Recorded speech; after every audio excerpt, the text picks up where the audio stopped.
The universe should be loud. By every reasonable estimate, our galaxy alone contains hundreds of billions of stars, and most of them hold planets. A meaningful fraction of those planets sit at the right distance from their stars for liquid water to exist. The chemistry that built life on Earth is not rare. The elements are common, the conditions are repeatable, and the timescales available are enormous. Given all of this, the sky should be filled with signals, structures, and signs of other minds. Instead, we hear nothing. This is not a small puzzle. It is one of the most serious problems in modern science, and it has a name attached to a simple question asked by a physicist over lunch. Where is everybody? The numbers say life should be everywhere. The evidence says we are surrounded by silence. There are several ways to explain that silence, and most of them are unsettling in a quiet, factual way. Perhaps life begins often but rarely survives. Perhaps worlds bloom with simple organisms and then lose their atmospheres, their water, and their stability before anything can look up and wonder. Perhaps the universe is not empty, but full of dead worlds that once held something and now hold nothing. And there is a stranger possibility still. Perhaps our universe is only one among an unimaginable number of others, each running its own experiment, most of them ending in failure. In this video, we will follow the evidence from the planets next door to the edge of physics itself and ask what it would mean if the cosmos is not a cradle for life, but a graveyard. To understand why the silence matters, we have to start with what we actually expect to find. And that means looking honestly at the sheer scale of what surrounds us. When you step outside on a clear night, far from city lights, you can see perhaps a few thousand stars with the naked eye. That alone feels like a lot. But those few thousand points are an almost insignificant sample, a tiny local neighborhood within a structure so large that the human mind has no natural framework for holding it. Our galaxy, the Milky Way, is a flattened disk of stars rotating slowly in space, and it contains somewhere between 100 billion and 400 billion stars. The exact figure is uncertain because counting stars is genuinely difficult, but even the lowest estimate is a number that resists comprehension. If you tried to count those stars one per second, without sleeping, without stopping, it would take you longer than the current age of the universe to finish. And the Milky Way is not special. It is one galaxy among an estimated 2 trillion galaxies in the observable universe. Some are smaller, dwarf galaxies with only a few million stars. Others are giants, elliptical galaxies holding trillions of stars each.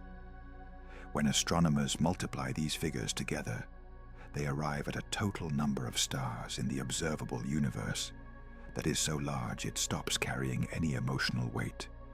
It becomes an abstraction, a string of zeros. But the abstraction matters because every one of those stars is a potential sun, and for a long time we did not know whether those suns had planets at all. For most of human history, the planets around other stars were a matter of pure speculation. We had no way to detect them. A planet produces no light of its own, and the glare of its parent star drowns out any faint reflection.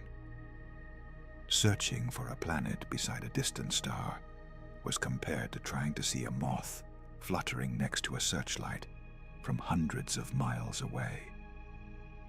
The technology simply did not exist. That changed in the final years of the 20th century, when astronomers developed methods sensitive enough to detect the subtle effects a planet has on its star. The first confirmed planet orbiting a normal star like our Sun was found in 1995, and it was nothing like what anyone expected.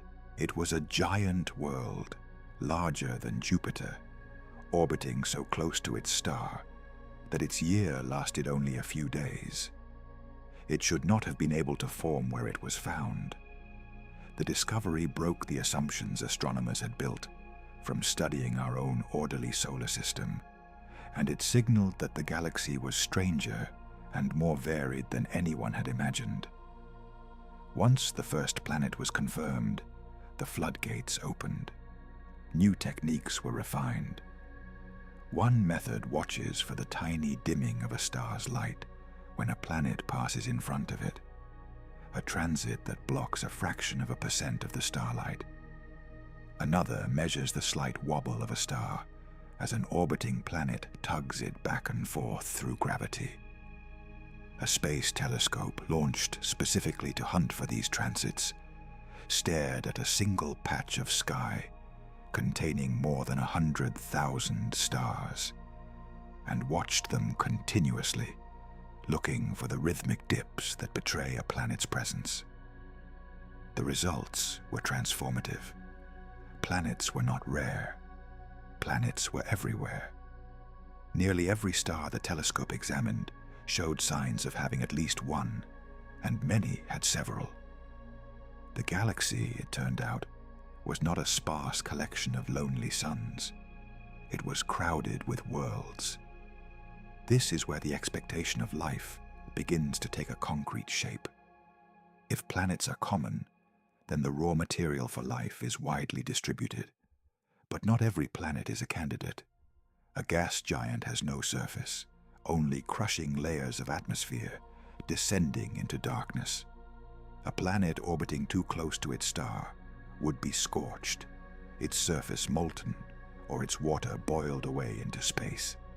A planet orbiting too far would be locked in permanent ice, its oceans frozen solid down to the bedrock. What astronomers wanted to know was how many planets fell into the narrow range where conditions might allow liquid water on the surface, the so-called habitable zone, sometimes described in plainer terms as the region where a planet is neither too hot nor too cold. The early estimates were encouraging. When astronomers extrapolated from the data, they concluded that the Milky Way likely contains billions of rocky planets sitting within the habitable zones of their stars. Some estimates suggested that 1 in 5 sun-like stars might host an Earth-sized planet at the right distance. Even if those figures are too optimistic by a wide margin, the conclusion holds. The galaxy contains an enormous number of worlds where, on paper, life could exist. This is the foundation of what makes the silence so difficult to accept. The argument is not based on hope or wishful thinking. It is built from measurements. We have counted the stars. We have detected the planets. We have mapped the habitable zones. Each step rests on observation, on data gathered by instruments and confirmed by independent methods. And each step points toward the same conclusion. The conditions that produced us are not unusual. They appear to be repeated in slightly different forms across billions of locations in our galaxy alone, and then across 2 trillion galaxies beyond it. To grasp the weight of this, it helps to consider time as well as space. The universe is roughly 13.8 billion years old. The Earth is about 4.5 billion years old, which means our planet did not exist for the first 9 billion years of cosmic history. Stars were forming, living, and dying long before the sun ignited. Many of those earlier stars would have had planets too, planets that existed billions of years before Earth, planets that had billions of years more time for whatever processes lead to life to unfold. If life is something that emerges naturally, given the right conditions and enough time, then it should have emerged many times over, in many places, long before we arrived. Some of those places would have had a head start, measured not in centuries or millennia, but in billions of years. A civilization that began even 1,000,000 years before ours would, by any reasonable projection of technological growth, have had time to spread across its entire galaxy. 1,000,000 years is nothing on the cosmic clock. It is a rounding error. And yet 1,000,000 years is vastly more than the entire span of human civilization, which measures in mere thousands of years. So the expectation compounds. It is not only that there should be many worlds where life could begin. It is that some of those worlds should have produced life long ago. Life that had immense stretches of time to develop, to build, to expand, and to leave traces detectable across the gulfs of space. The galaxy should bear the fingerprints of its inhabitants. We should see engineered structures, or detect waste heat from vast machines, or intercept the leakage of communications, or notice stars being dimmed or harvested for energy. We should find something. The mathematics of the situation, when laid out plainly, makes the silence feel less like an absence of data and more like a result in itself, a finding that demands explanation. There is a tendency, when confronted with these numbers, to assume that the answer is simply that life is somewhere out there, and we have not looked hard enough or in the right way. That assumption is reasonable, and we will examine it carefully. But it is worth sitting for a moment with the alternative the numbers seem to push us toward. If the conditions for life are as common as the data suggests, and if the timescales are as generous as the age of the universe implies, then the most straightforward reading of our situation is that something is missing. Either life is far rarer than the chemistry suggests, or it appears and then disappears, or it exists but cannot reach us, or our entire frame of reference for what counts as the universe is incomplete. Each of these possibilities leads somewhere strange. The crowded galaxy, then, is not a comfort. It is the source of the problem. A nearly empty universe with only a handful of habitable worlds would explain the silence easily. The silence would simply mean that nobody else happened to arise nearby. But that is not the universe we appear to live in. We live in a universe overflowing with planets, soaked in the same chemistry that built us, running on timescales long enough to repeat the experiment over and over. And in that universe, the absence of any clear sign of life is not what the numbers predict. The question is no longer whether the galaxy has room for life. We know it does. The question is why all that room appears to be empty, and whether the rooms were ever truly empty at all, or whether they once held something that did not survive long enough for us to find it. The presence of room, of course, is not the same as the presence of comfort. A planet sitting at the correct distance from its star is only the beginning of a long and demanding list of requirements, and the habitable zone is far more fragile and conditional than its name suggests. The phrase itself can mislead. It conjures an image of a safe band, a green ring around a star, where worlds are protected and life is more or less assured. The reality is closer to a narrow ledge on the side of a cliff. Standing on it does not mean you are safe. It only means you have not yet fallen.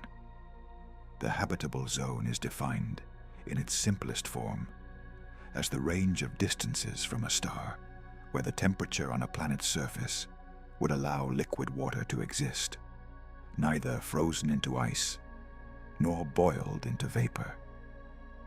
Water matters because every form of life we know depends on it.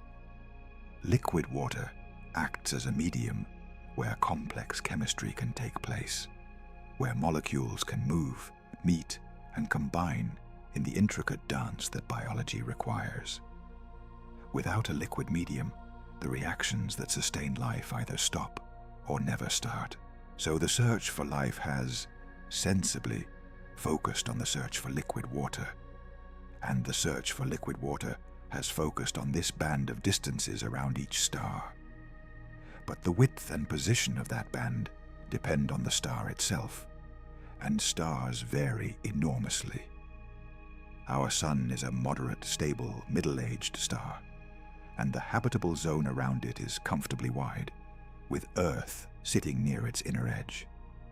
Smaller, cooler stars, the red dwarfs that make up the great majority of stars in the galaxy, have habitable zones that are far closer in and far narrower. A planet orbiting in the habitable zone of a red dwarf must hug its star tightly to receive enough warmth, and that closeness brings new dangers. At such short distances, the gravitational grip of the star can lock the planet into a fixed rotation, so that one side faces the star permanently in scorching daylight, while the other side faces away in endless frozen night. A world like that might have a thin strip of survivable temperature along the dividing line between the two hemispheres, but the rest would be uninhabitable. The habitable zone, in this case, exists on paper, but the planet within it is divided against itself. Red dwarfs carry another hazard. They are prone to violent outbursts, flares that erupt from their surfaces and bathe nearby planets in intense radiation. A planet orbiting close enough to stay warm is also close enough to be repeatedly sterilized by these flares. Its atmosphere stripped away over time, its surface scoured. A young red dwarf can be especially active, lashing its planets with radiation during exactly the period when life might be trying to take hold. So a planet can sit squarely within the habitable zone of its star and still be a hostile place, its location correct, but its environment ruined by the temperament of the sun it orbits. Even around a calm, sun-like star, being in the habitable zone guarantees very little. Consider that our own solar system contains not one, but arguably 3 planets that have spent time in or near the habitable zone, and only one of them is alive. Venus orbits near the inner edge, Earth sits comfortably in the middle, and Mars rests near the outer edge. By the simple definition of distance, all 3 have had some claim to habitability at various points in the solar system's history. Yet Venus is a furnace with a surface hot enough to melt lead, and Mars is a frozen desert with an atmosphere so thin that liquid water cannot survive on its surface. Only Earth holds oceans. 3 planets, roughly the right distances, and a single success. If our own solar system produces that ratio, the assumption that habitable zone planets are reliably habitable begins to look deeply questionable. The reasons for these failures reveal how many factors beyond distance actually determine whether a world can hold life. A planet needs to be the right size. Too small, and its gravity is too weak to hold onto an atmosphere, which slowly leaks away into space until the surface is left exposed and dry. This appears to be part of what happened to Mars. Too large, and the planet may accumulate a thick, crushing envelope of hydrogen and helium, becoming a miniature gas world with no accessible surface at all. There is a relatively narrow range of planetary masses that allows for a substantial but not overwhelming atmosphere and a solid surface where chemistry can unfold. A planet also needs the right composition. It must have enough of the heavier elements forged in earlier generations of stars to build rock and metal and the molecules of biology. It needs water, but not too much and not too little. A world drowned entirely beneath a deep global ocean with no land at all might lack the chemical cycling that some theories suggest life requires to begin. A world with too little water is a desert. The amount of water a planet ends up with depends on the messy, partly random process of its formation, on how material was delivered from the outer reaches of its system by comets and asteroids during the chaotic early years. Then there is the matter of a planet's interior. Earth has a molten core that churns and generates a magnetic field, an invisible shield that wraps around the planet and deflects much of the charged radiation streaming from the sun. Without that shield, the solar wind would gradually erode the atmosphere and bombard the surface. Mars once had a magnetic field, but its smaller core cooled and the field faded, leaving the planet exposed. The presence of a magnetic field depends on the planet's internal heat, its composition, and its rotation. Factors that vary from world to world and that have nothing to do with its distance from its star. A planet's stability over long periods matters as well. Earth's climate has remained within a livable range for billions of years, not because it is perfectly steady, but because it has mechanisms that regulate temperature over geological time. When the planet warms, certain chemical processes draw carbon dioxide out of the atmosphere and lock it into rock, which cools things down. When the planet cools, those processes slow, and carbon dioxide accumulates again, providing warmth. This long-term thermostat has kept Earth habitable through dramatic changes in the sun's brightness and through episodes of severe glaciation. Whether such a regulating system arises on another planet depends on its geology, its plate tectonics, its oceans, and a host of interacting factors that are difficult to predict and even harder to detect from light years away. And there is the question of stability in a different sense, the stability of the orbit itself. A planet in the habitable zone is not safe if its orbit is being disturbed by the gravity of giant neighboring planets, pulling it into an elongated path that swings it too close and then too far from its star, subjecting it to extremes that no thermostat could manage. The architecture of an entire planetary system, the arrangement and masses of all its planets, influences whether any single world can maintain the steady conditions life seems to need. Our own system has a particular configuration, with the giant planets in the outer regions and the rocky planets in the inner regions, an arrangement that may have been important for Earth's long-term stability. How often that kind of favorable architecture arises elsewhere is unknown. When all of these requirements are stacked together, the habitable zone starts to look less like a guarantee and more like a single passing grade on an exam with many sections. A planet must be the right distance, the right size, the right composition, with the right amount of water, a protective magnetic field, a stable climate system, and a stable orbit around a star that is calm enough not to destroy it. Each of these conditions, considered alone, may be common, but the chance of all of them aligning on the same world at the same time for long enough to matter is far lower than the simple count of habitable zone planets would suggest. The billions of candidate worlds in the galaxy begin to thin out as each filter is applied, and the number of truly Earth-like environments, stable and protected and wet over billions of years, may be far smaller than the raw statistics imply.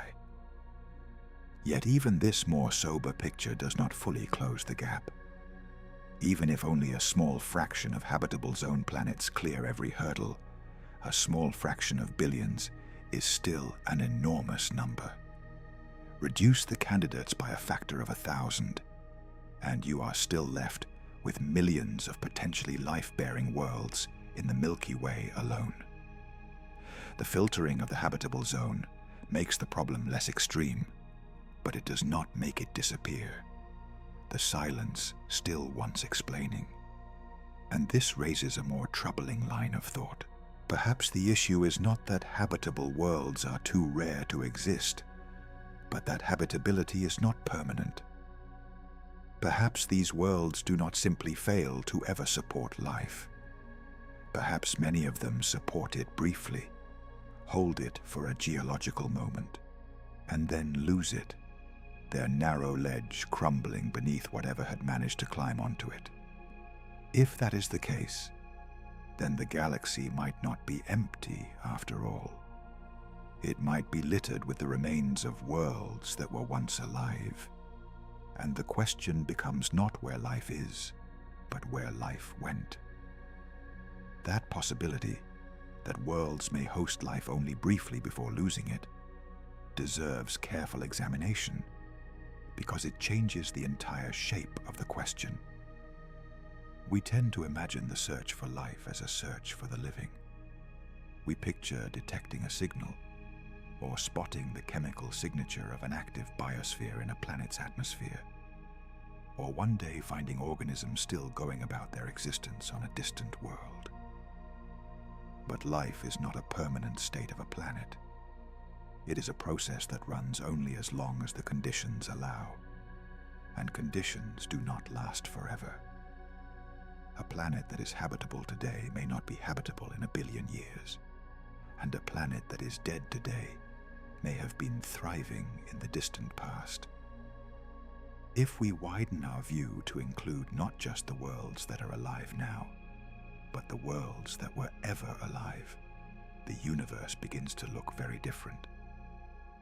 Consider what it actually takes for life to leave a lasting mark on a planet, and how easily that mark can be erased. On Earth, life arose remarkably early. The oldest evidence suggests that simple microbial life existed within a few 100 million years of the planet becoming cool enough to host liquid water. In geological terms, that is almost immediate.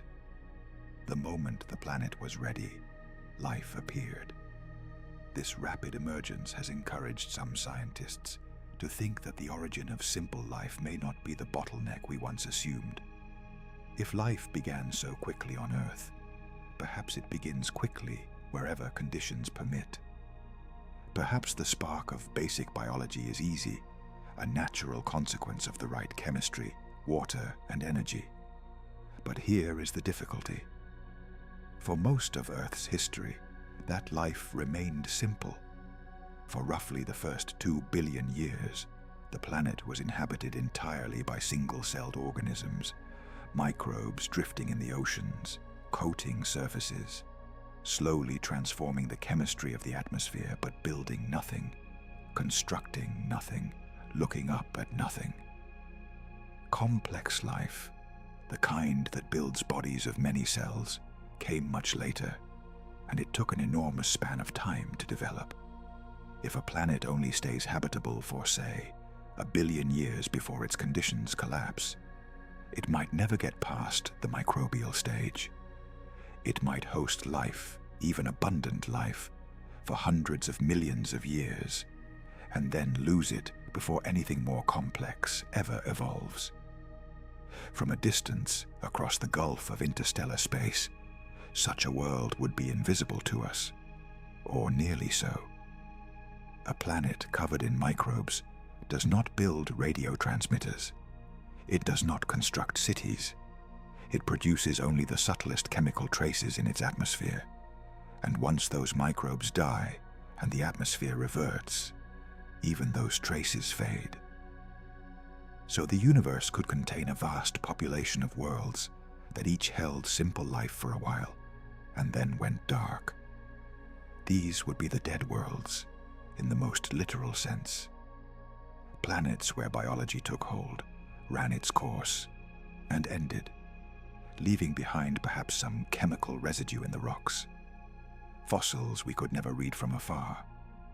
The molecular ghosts of organisms that lived and reproduced and died, without ever knowing they were not alone or alone. This is a quieter version of the dead universe than the one usually imagined. It is not a galaxy of fallen empires and ruined megastructures. It is a galaxy of microbial graveyards, of worlds that briefly glowed with the faint chemistry of life and then returned to sterility. The mechanisms that end a world's habitability are varied, and many of them are gradual, the kind of slow change that gives no warning and offers no escape. The most fundamental is the aging of the parent star. Stars do not shine at a constant brightness over their lifetimes. They grow steadily more luminous as they age, burning through their fuel and slowly intensifying. Our own sun is significantly brighter now than it was when Earth formed, and it will continue to brighten. In roughly 1 billion years, the sun will have warmed enough that Earth's oceans will begin to evaporate in earnest, triggering a cascade that will eventually strip the planet of its water and render it uninhabitable, long before the sun swells into a red giant in its final phase. This is not a distant catastrophe in some unimaginable future. It is a scheduled event written into the physics of how stars burn. Every habitable planet in the universe is on a clock set by its star, and when that clock runs out, the habitable zone moves outward, leaving the once warm world to bake. This means that habitability is inherently temporary, even under the best circumstances. A planet that does everything right, that holds its atmosphere and maintains its magnetic field and regulates its climate, will still eventually be cooked by its aging star. The window of habitability has a beginning, set by how long it takes the planet to cool and stabilize after formation, and an end set by the slow brightening of the star. For Earth, that window is a few billion years wide, generous enough to allow complex life and eventually intelligence to develop.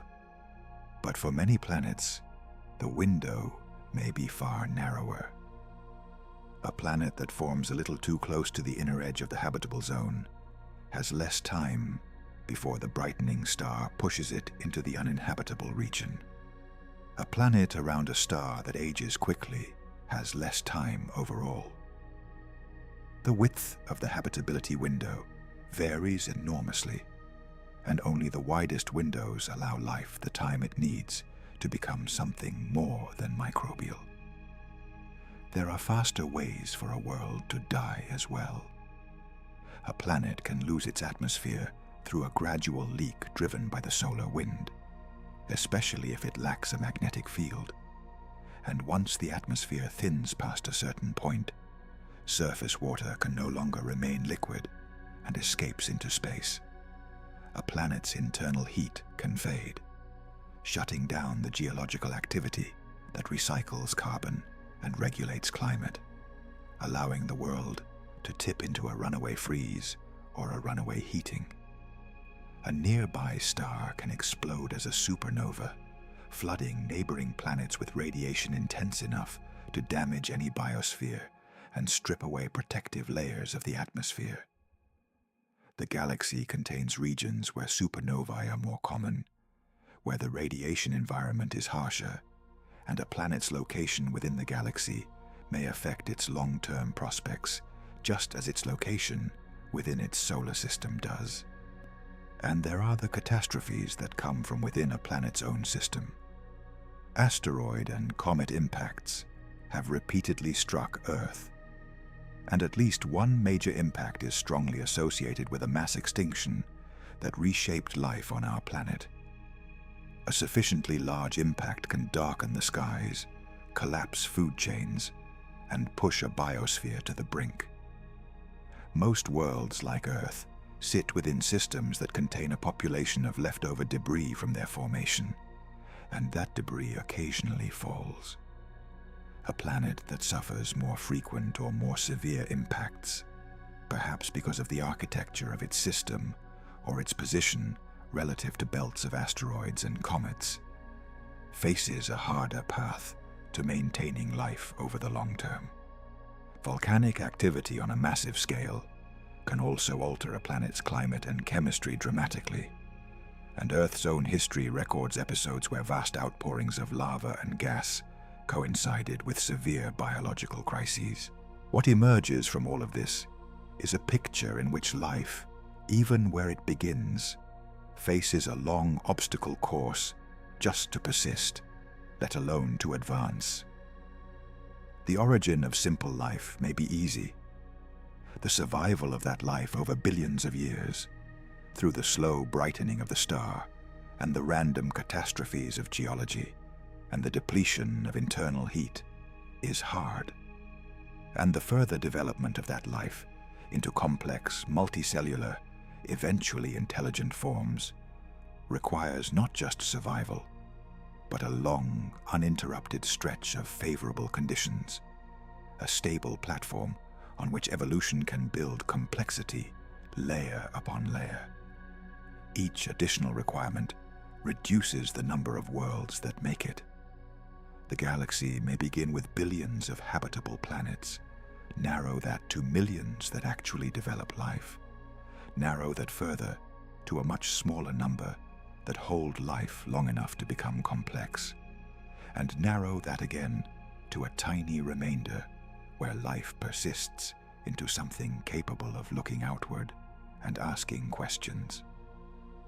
This stacking of filters, this steady attrition of possibility, is one way to explain the silence. It does not require that life be rare at its origin. It only requires that the path from origin to intelligence be long and fragile, with many points along the way where a world can fail and fall silent. If that is the true shape of things, then the universe is not empty of life.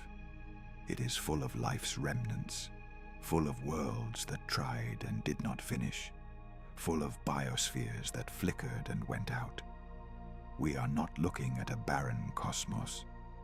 We are looking at a cosmos of the dead, and we happen to be standing on one of the rare worlds where the process has, so far, kept going.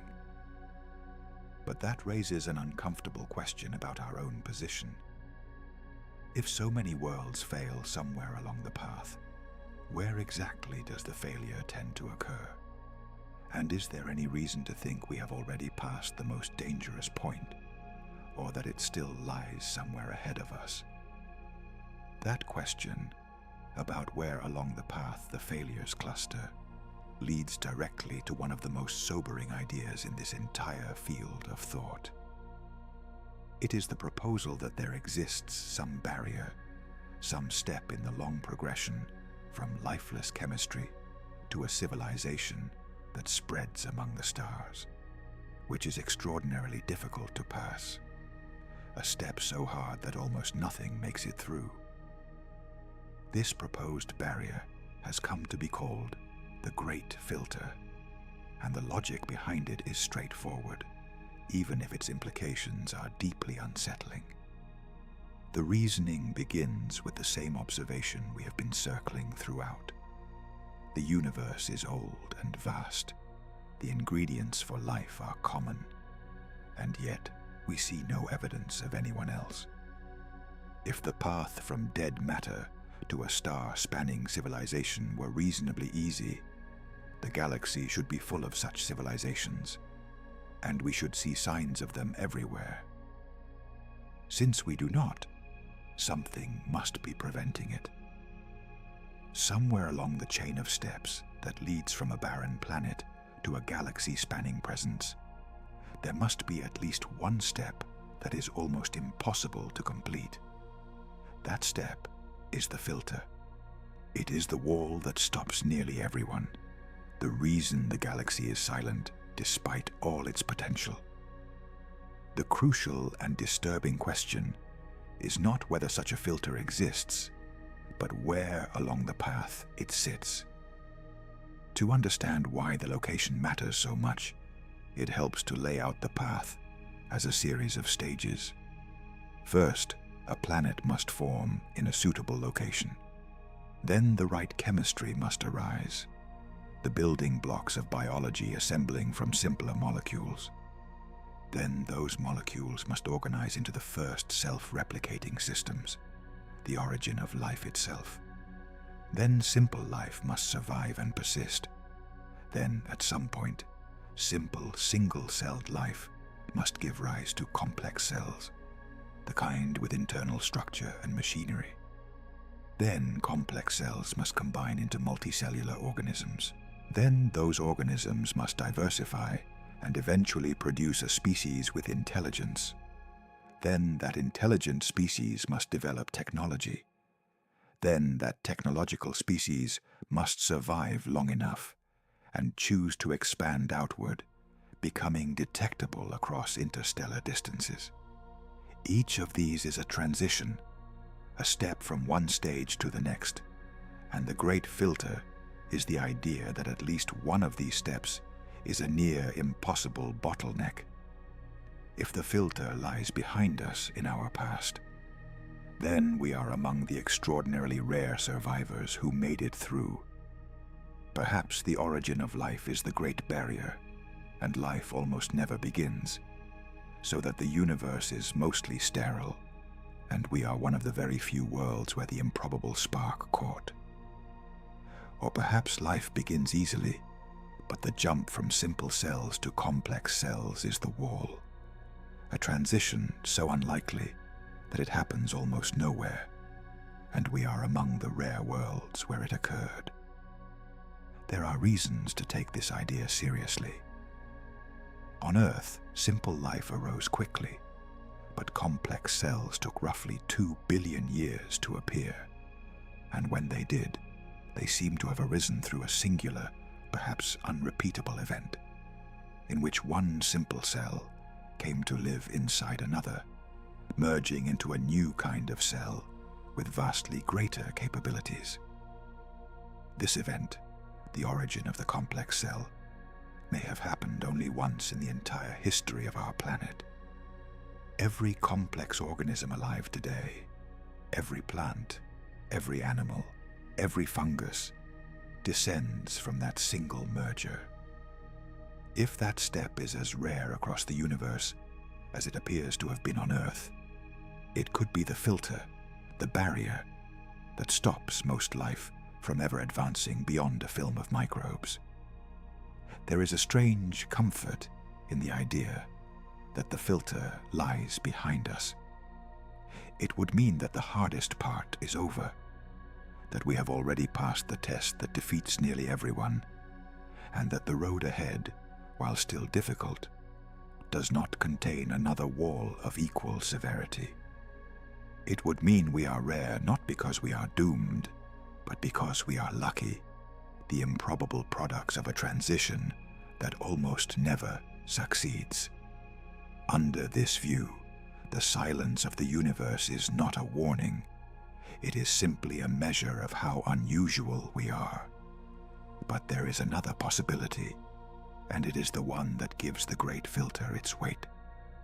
The filter might lie ahead of us, in our future. It might be a step that we have not yet reached, a wall that we are approaching without knowing it.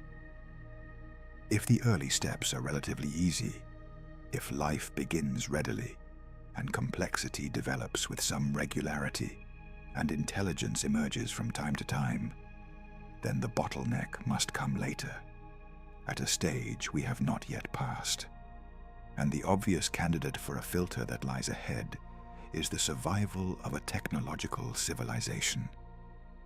Perhaps intelligence arises with some frequency, and species develop technology, and then, with grim reliability, they destroy themselves before they can spread beyond their home world.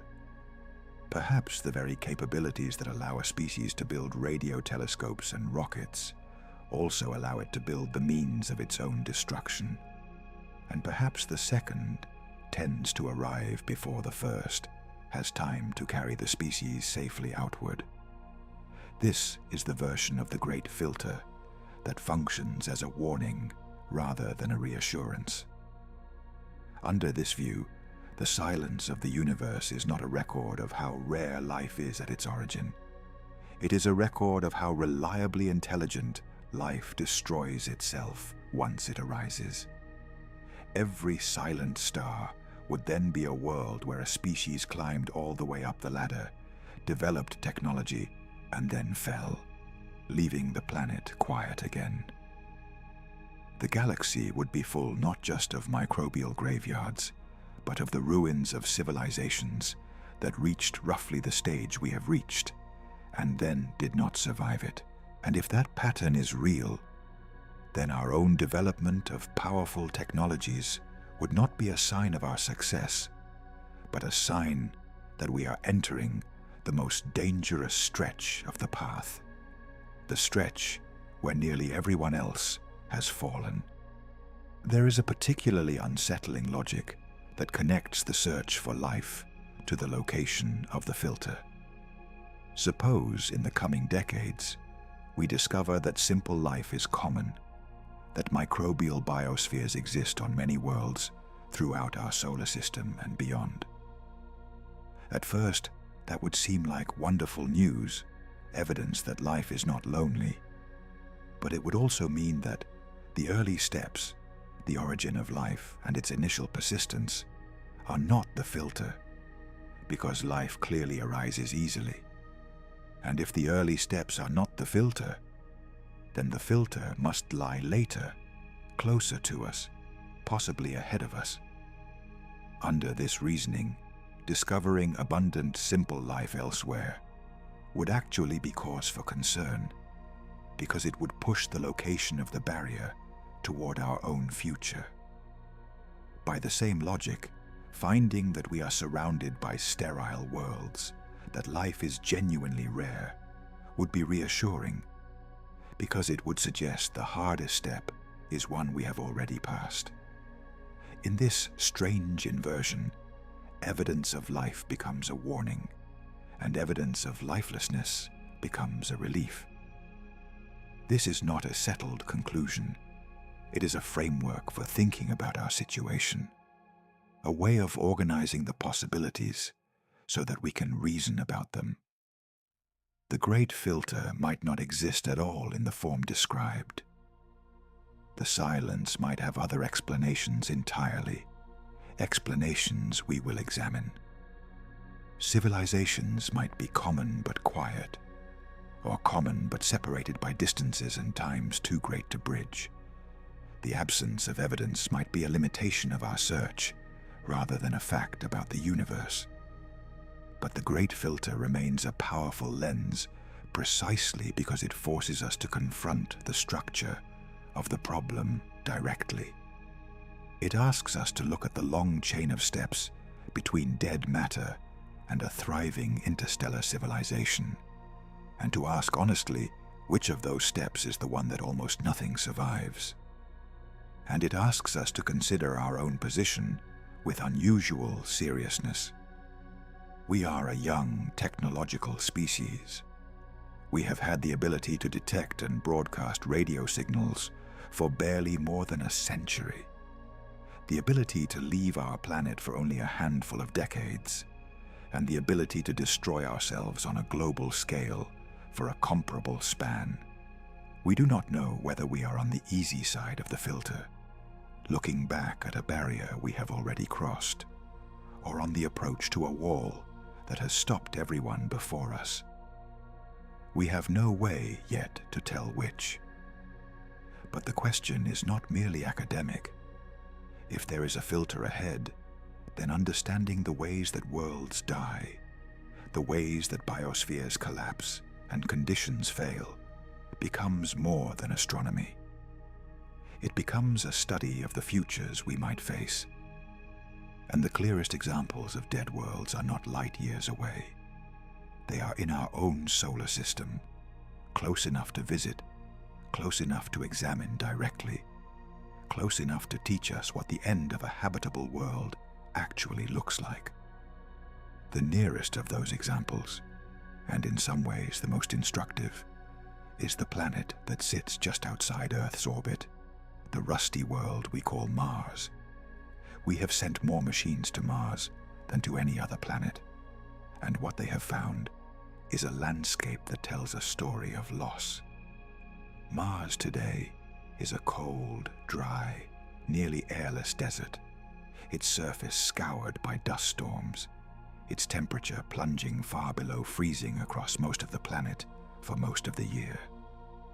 But the evidence preserved in its rocks and carved into its terrain reveals that Mars was not always this way. It was once a world with flowing water, with an atmosphere thick enough to sustain it, and quite possibly with the conditions necessary for life. Mars is a planet that had a chance and lost it, and its surface is a record of how that loss unfolded. The clues are written across the Martian landscape in forms that any geologist would recognize. There are channels that branch and meander exactly like river systems on Earth, carved by water flowing across the surface over long periods. There are broad basins that appear to have held standing bodies of water, ancient lakes, and possibly a great ocean that may once have covered a significant portion of the northern hemisphere. There are deltas, fan-shaped deposits of sediment, of precisely the kind that forms where a river empties into a larger body of water, slowing and dropping its load of material. When a rover examined one such delta up close, it found layered sediments and rounded pebbles, stones smoothed by tumbling through flowing water, unmistakable evidence that liquid water once moved across that ground in steady currents. The minerals found in the Martian soil tell the same story. Certain clays and salts form only in the presence of water, and they are scattered across regions of the planet, chemical fingerprints of a wetter past. So Mars, billions of years ago, was a different world. It had liquid water on its surface, which means it had a thicker atmosphere to keep that water from boiling away into the vacuum, and a warmer climate to keep it from freezing solid. It had rivers and lakes and perhaps seas. It had, in other words, much of what we consider necessary for life, at roughly the same time that life was first taking hold on Earth. The two planets began their histories on parallel tracks, both wet, both warm enough, both apparently habitable. And then their paths diverged completely. Earth kept its water and its atmosphere and went on to develop a rich biosphere. Mars lost nearly everything and became the barren world we see today. Understanding why Mars failed where Earth succeeded is one of the central goals of planetary science, because it gets at the heart of what makes a world stay alive. The primary reason for the divergence comes down to size and to the consequences that flow from it. Mars is a small planet, roughly half the diameter of Earth, and only about 1/10 of its mass. That smaller size had enormous consequences for the planet's fate. A smaller planet has a smaller interior, and a smaller interior cools faster, because it has less heat stored within it, and a larger surface area relative to its volume through which to radiate that heat away. Early in its history, Mars was hot inside, like Earth, with a molten, churning core. That churning generated a magnetic field, the same kind of protective shield that wraps around Earth today. But because Mars was small, its interior cooled, and the churning slowed and eventually stopped.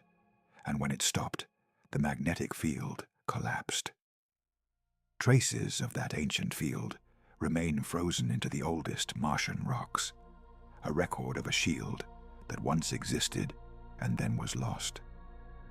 The loss of the magnetic field set in motion the slow death of the planet. Without a magnetic shield, the Martian atmosphere was left exposed to the solar wind, the constant stream of charged particles flowing outward from the sun. On Earth, the magnetic field deflects most of this stream, channeling it around the planet and protecting the atmosphere below. On Mars, with no such protection, the solar wind struck the upper atmosphere directly and began to strip it away, particle by particle, carrying the gases of Mars off into space over hundreds of millions of years. A spacecraft sent specifically to study this process measured the rate at which Mars is still losing atmosphere today, and confirmed that the solar wind has been bleeding the planet dry for ages. As the atmosphere thinned, the pressure at the surface dropped and the climate cooled. Liquid water became impossible. With less atmosphere to trap heat and maintain pressure, the surface water either froze into the ground and the polar caps or evaporated and was lost along with the rest of the atmosphere to space. The rivers stopped flowing. The lakes dried or froze. The ocean, if there was one, retreated and vanished. Mars became a desert, not all at once, but through a long, gradual desiccation that played out over 1 billion years or more. This is what makes Mars such a valuable case study. It shows that habitability is not a stable, self-sustaining condition. It is a balance that must be actively maintained, and when one of the supporting factors fails, the whole system can unravel. Mars had water and atmosphere and a reasonable temperature, but it lacked the internal heat to keep its magnetic field running, and that single deficiency, traceable ultimately to its small size, was enough to doom it. The planet did not die because it was in the wrong place. For much of its early history, it was arguably within the habitable zone, and even today, it sits near the outer edge of it. Mars died because it could not hold on to the conditions that habitability requires. It is a world that fell off the narrow ledge, not because the ledge moved, but because the planet itself could not maintain its footing. The most haunting question about Mars is whether life ever arose there during its wet period, and if so, what became of it? We do not yet know the answer. The window during which Mars was warm and wet overlapped with the period during which life first appeared on Earth, which means that, in principle, life could have arisen on Mars under similar conditions. If it did, it would have faced a slowly worsening environment as the planet dried and cooled, and it might have retreated, following the water underground or into isolated pockets, surviving for a time in shrinking refugees before finally disappearing. Or it might still be there, deep beneath the surface, in subsurface reservoirs of liquid water that may persist even today, far below the frozen, irradiated surface. Some of the most intriguing observations from Mars involve the detection of methane in the atmosphere, a gas that on Earth is produced largely by living organisms, though it can also arise through purely geological processes. The methane appears and fades in ways that are not fully understood, and its source remains unknown. It may be a sign of geological activity. It may, conceivably, be a sign of something still alive in the depths. We do not know, and finding out is one of the strongest motivations for continued exploration of the planet. What Mars demonstrates, regardless of whether it ever held life, is the reality of the dead world as a category. Here is a planet, close enough that we can stand our machines upon its surface and photograph its dried riverbeds, that was once capable of supporting life and is now incapable of it.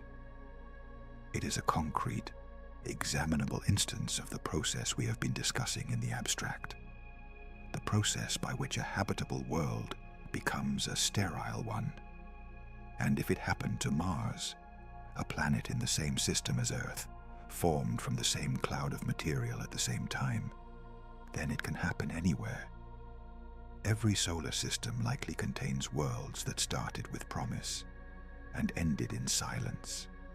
Worlds that drifted across the line from habitable to dead because they were too small, or lost their fields, or could not hold their air.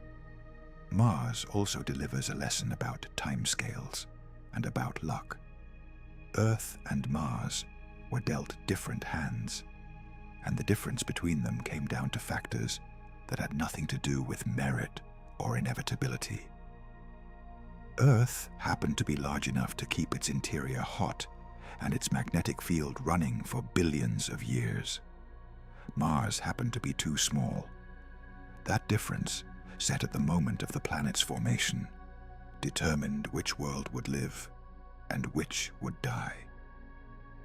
There is no deeper reason, no purpose behind it. It is simply how the material happened to gather. And that randomness should give us pause, because it means that the survival of a habitable world depends in part on circumstances fixed long before any life could exist to influence them. The dice are partly cast at the start. Earth rolled well. Mars did not. But Mars is not the only cautionary example in our solar system.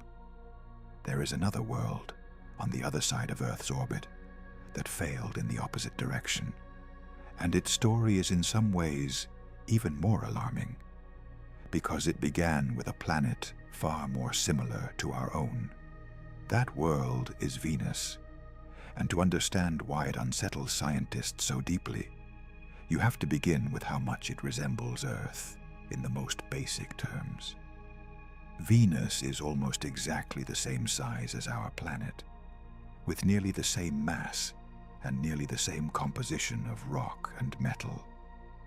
If you were comparing the two worlds on a list of physical measurements, they would look like siblings, far more alike than Earth and Mars.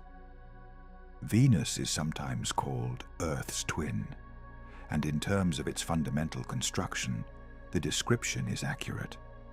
It is large enough to hold a thick atmosphere, large enough to have retained internal heat, large enough that it should not have suffered the slow leak that killed Mars. By the logic of size, Venus should have had every advantage. And yet Venus is, if anything, more thoroughly dead than Mars, and far more hostile. Its surface is hot enough to melt lead, its atmosphere is a crushing, suffocating blanket, and its skies rain droplets of acid. The twin of Earth became one of the most extreme environments in the solar system, and it did so not by losing its atmosphere, but by keeping far too much of it. The conditions on the surface of Venus are difficult to overstate without resorting to the kind of language this account avoids, so let the measurements speak plainly. The surface temperature is high enough to melt lead, tin, and zinc, hotter than the surface of Mercury, despite Venus being much farther from the Sun. The atmospheric pressure at the surface is roughly 90 times that of Earth at sea level, equivalent to the pressure you would experience nearly a kilometer beneath the ocean. The atmosphere is composed overwhelmingly of carbon dioxide, with clouds made not of water, but of sulfuric acid. A human standing on the surface of Venus, in the impossible event of surviving the heat and the pressure, would be simultaneously crushed, cooked, and chemically dissolved. The few spacecraft that have landed on Venus survived for only a matter of minutes or hours before the conditions destroyed them. This is a world that resists examination, that destroys the instruments sent to study it, that hides its surface beneath a permanent, impenetrable shroud of cloud. The cause of this extreme state is a phenomenon called the runaway greenhouse effect, and understanding it is essential because it represents one of the principal ways a habitable world can be destroyed, and one that has direct relevance to the future of our own planet. The greenhouse effect itself is not inherently destructive. It is a natural and necessary process. Certain gases in an atmosphere, carbon dioxide and water vapor chief among them, allow sunlight to pass through and warm the surface, but then trap some of the heat that the surface radiates back outward, preventing it from escaping immediately into space. This trapping keeps a planet warmer than it would otherwise be. On Earth, the greenhouse effect raises the average temperature by a substantial amount, enough to keep our oceans liquid rather than frozen. Without any greenhouse effect, Earth would be a frozen ball. The effect, in moderation, is what makes Earth habitable. It is a matter of degree. The danger arises when the effect feeds on itself. Imagine a planet that warms slightly, perhaps because its star brightens, or because of some shift in its atmosphere. The warming causes more water to evaporate from the surface into the atmosphere. Water vapor is itself a greenhouse gas, so the additional vapor traps more heat, which causes more warming, which evaporates still more water, which traps still more heat. The process can become self-reinforcing, a loop that accelerates rather than settling into balance. If it runs far enough, the planet's entire reservoir of surface water evaporates into the atmosphere, where the intense heat and ultraviolet radiation from the star break the water molecules apart, allowing the lightweight hydrogen to escape into space. Once the hydrogen is gone, the water is gone permanently, because there is no way to reassemble it. The planet has lost its oceans not by freezing or by slow leakage, but by boiling them into the sky and then losing the pieces. This is the runaway greenhouse, and it is the leading explanation for what happened to Venus. The evidence supporting this story is compelling. The atmosphere of Venus contains a telling chemical clue. When water is broken apart and its hydrogen escapes to space, a slightly heavier form of hydrogen, called deuterium, escapes more slowly and tends to be left behind, becoming concentrated over time. Venus has an enormous excess of deuterium relative to ordinary hydrogen, far more than Earth. And this enrichment is exactly what you would expect if Venus once had a large quantity of water that was lost through the breakdown of water molecules and the escape of hydrogen into space. The chemistry of the planet's atmosphere preserves the signature of a vanished ocean. Venus, it appears, was once a wetter world, possibly with seas of liquid water, possibly even habitable in its distant past, and it lost all of that water through a runaway heating that turned its oceans into vapor and then stripped that vapor away, leaving behind a thick blanket of carbon dioxide that continues to trap heat to this day, maintaining the inferno long after the water is gone. What makes Venus so significant, and so much more alarming than Mars in certain respects, is that it shows habitability can be lost not through deficiency, but through excess, not by a planet being too small or too cold, but by a process of warming that runs out of control.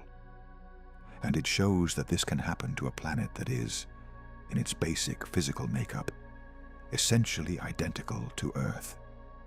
Venus was not doomed by its size or its construction. It was doomed by its proximity to the sun, by receiving somewhat more sunlight than Earth, an amount that may have been just enough to tip its climate into the runaway loop, while Earth, slightly farther out, remained stable. The difference between the living world and the dead one may have come down to a relatively small difference in the intensity of incoming sunlight, a margin thin enough that it raises uncomfortable questions about how stable Earth's own situation really is. Those questions become sharper when we recall that the sun is slowly brightening. the same process that will eventually evaporate Earth's oceans, the steady increase in the sun's luminosity over billions of years, is a slow march toward conditions that could one day push Earth across the same threshold that Venus crossed long ago. In the distant future, perhaps 1 billion years from now, the increasing sunlight may warm Earth enough to begin its own runaway greenhouse, evaporating the oceans and transforming our planet into something resembling Venus. This is not a prediction of imminent doom. It is a recognition that the same physics that ruined Venus applies to Earth, and that our planet's habitability, like every planet's, has an expiration date written into the brightening of its star. Venus is, in a sense, a preview of one possible Earth, a glimpse of the kind of world ours could become when the balance finally tips. The two failed worlds of our solar system, Mars and Venus, thus illustrate the two principal directions in which a habitable planet can fail. Mars failed by losing its atmosphere, growing too cold and too thin to hold liquid water, dying of exposure and depletion. Venus failed by retaining and amplifying its atmosphere, growing too hot and too thick, dying of a heating that fed on itself. Between these two failures sits Earth, balanced in the middle, holding on to enough atmosphere to stay warm, but not so much that it overheats, maintaining the magnetic field and the internal heat and the climate regulation that keep all the supporting factors in alignment. Earth occupies a narrow point of stability between two failure modes, and both of its neighbors have demonstrated, in opposite ways, how easily that stability can be lost. This is the deeper lesson of our own solar system. We did not have to look beyond our immediate neighborhood to find dead worlds.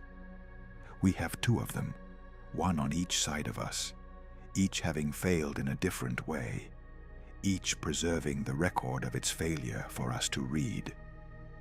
If 2 out of 3 rocky planets in the habitable region of a single, ordinary solar system ended up dead by 2 entirely different mechanisms, then the galaxy as a whole must contain a vast population of similarly failed worlds, planets that ran too cold or too hot, that lost their air or smothered in it, that drifted across the line from living to dead through one process or another. The dead world is not an exotic outcome. It may be the typical outcome, and if that is so, then the calculation of how many living civilizations might exist out there, the famous attempt to put numbers to the question, needs to be examined with the full weight of these failures in mind. That attempt to put numbers to the question has a name and a history, and revisiting it with everything we have established reveals just how fragile our optimism has always been. In 1961, an astronomer named Frank Drake organized a small meeting to discuss the possibility of detecting signals from other civilizations. And in preparing for it, he wrote down a way of breaking the enormous question into smaller, more manageable pieces. The result became known as the Drake equation, though it is less an equation in the strict mathematical sense than a structured way of thinking, a chain of factors that, multiplied together, would yield an estimate of how many communicating civilizations might exist in our galaxy at any given time.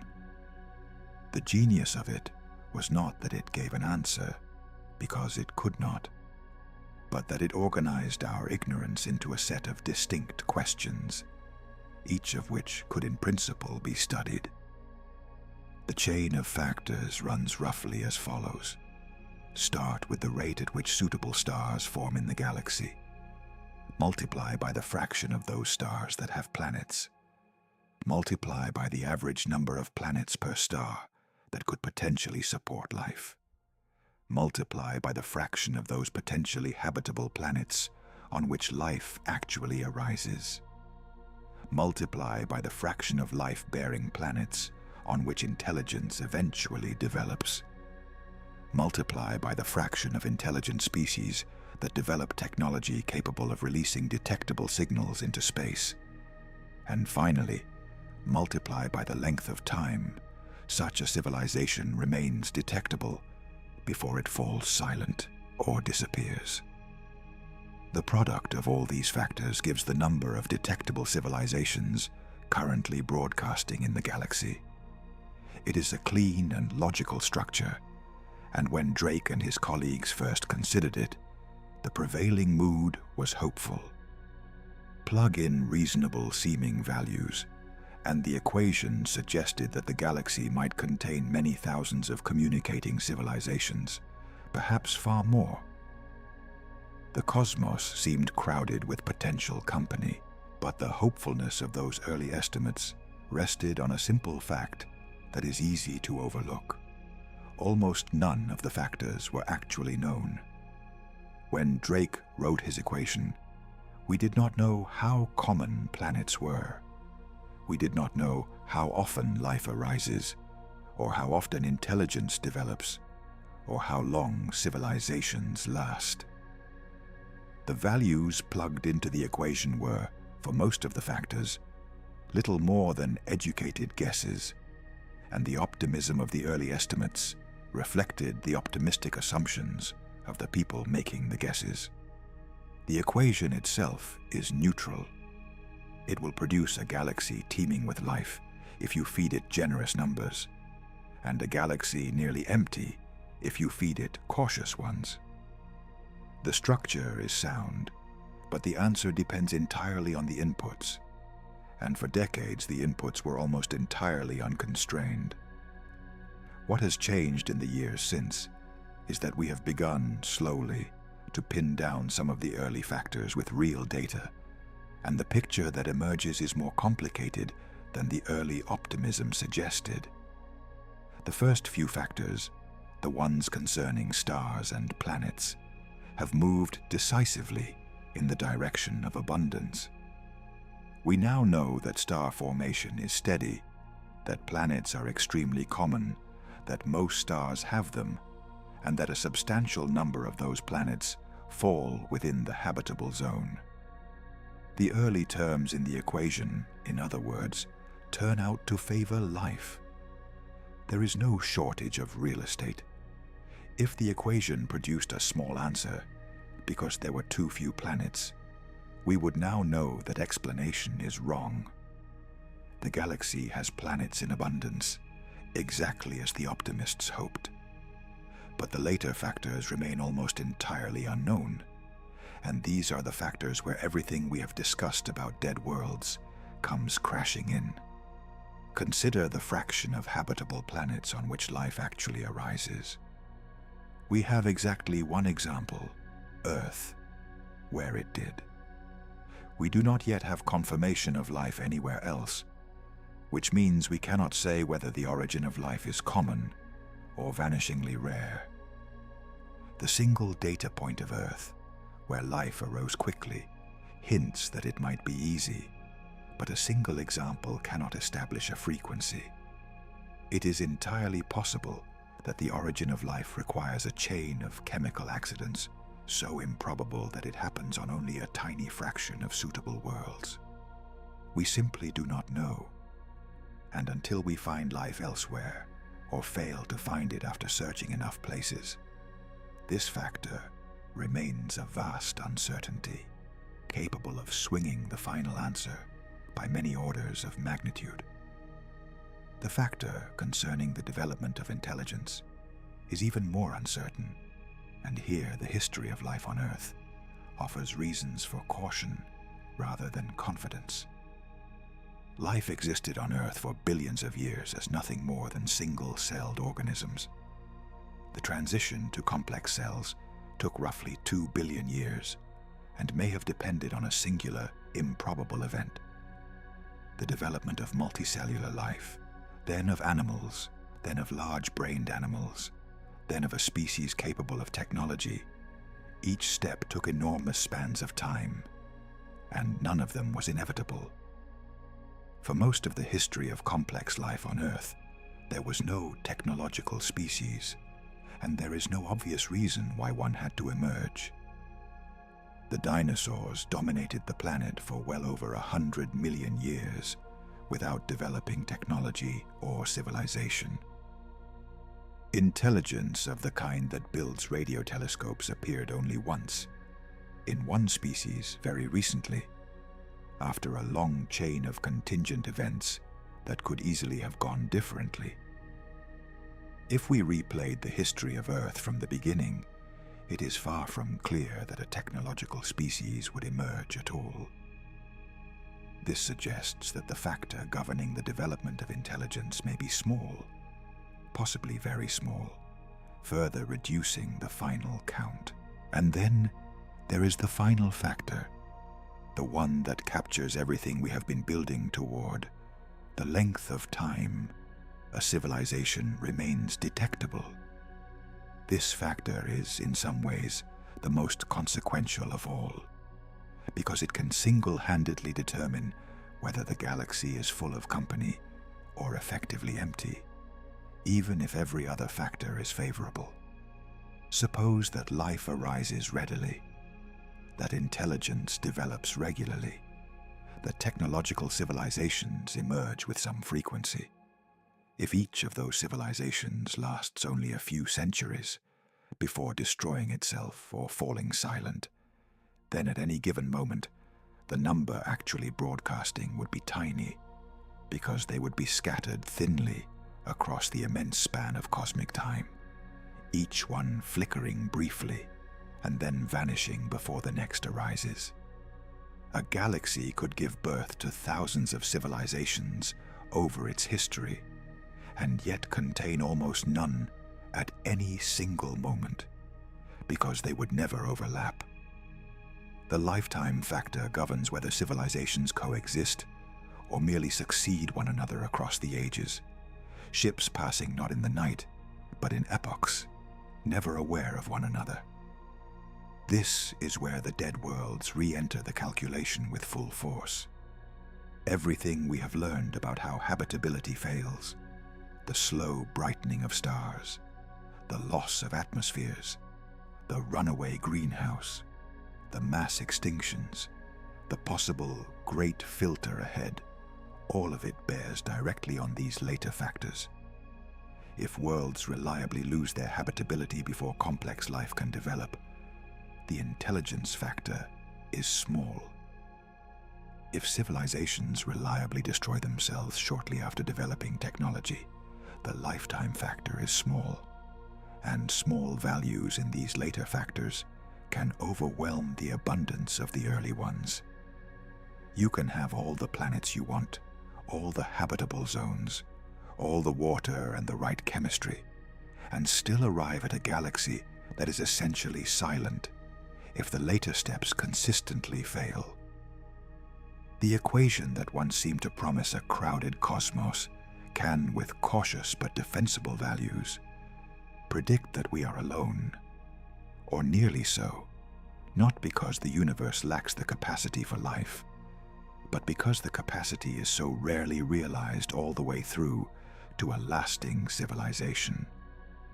This is the sobering recalibration that the modern understanding forces upon Drake's hopeful structure. The early optimism came from filling the unknown factors with generous guesses. As we have learned more, the early factors have proven generous indeed, but they have also thrown into sharp relief how much depends on the later factors that remain unknown, and how easily those later factors could be small enough to empty the galaxy of contemporaries. The equation has not been disproven.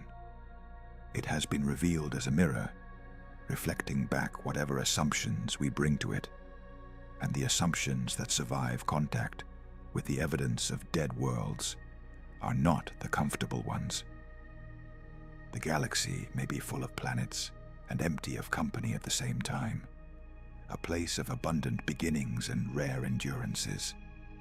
And if that is the case, then our searches of the sky, our decades of careful listening for any signal from anyone, take on a different meaning, no longer a matter of when we will make contact, but of whether there is anyone left to contact at all. Those searches have been underway for more than 60 years now, and the story of what they have found, which is to say nothing, is itself a kind of evidence that grows more meaningful the longer it continues. The effort to detect signals from other civilizations began in earnest in 1960, when the same Frank Drake, who would later write his equation, pointed a radio telescope at two nearby sun-like stars and listened for any artificial signal that might be coming from them. He heard nothing of interest, but the attempt established a method and a field. The reasoning behind listening for radio signals is sound. Radio waves travel across space at the speed of light. They pass relatively unimpeded through the gas and dust of the galaxy, and they can be produced and detected with technology we understand. If another civilization wished to announce itself, or even if it simply leaked radio communications into space the way our own civilization has, radio would be a natural medium through which to detect it. So we built ever larger and more sensitive instruments, and we listened. The scale of the listening has grown enormously over the decades. Early efforts examined a handful of stars across a narrow range of radio frequencies. Modern efforts scan vast numbers of stars across enormous ranges of frequencies, processing torrents of data, with computers searching for any pattern that does not match the natural background. Some projects have surveyed hundreds of thousands or millions of stars. They have looked at individual promising targets, and they have swept across whole regions of the sky.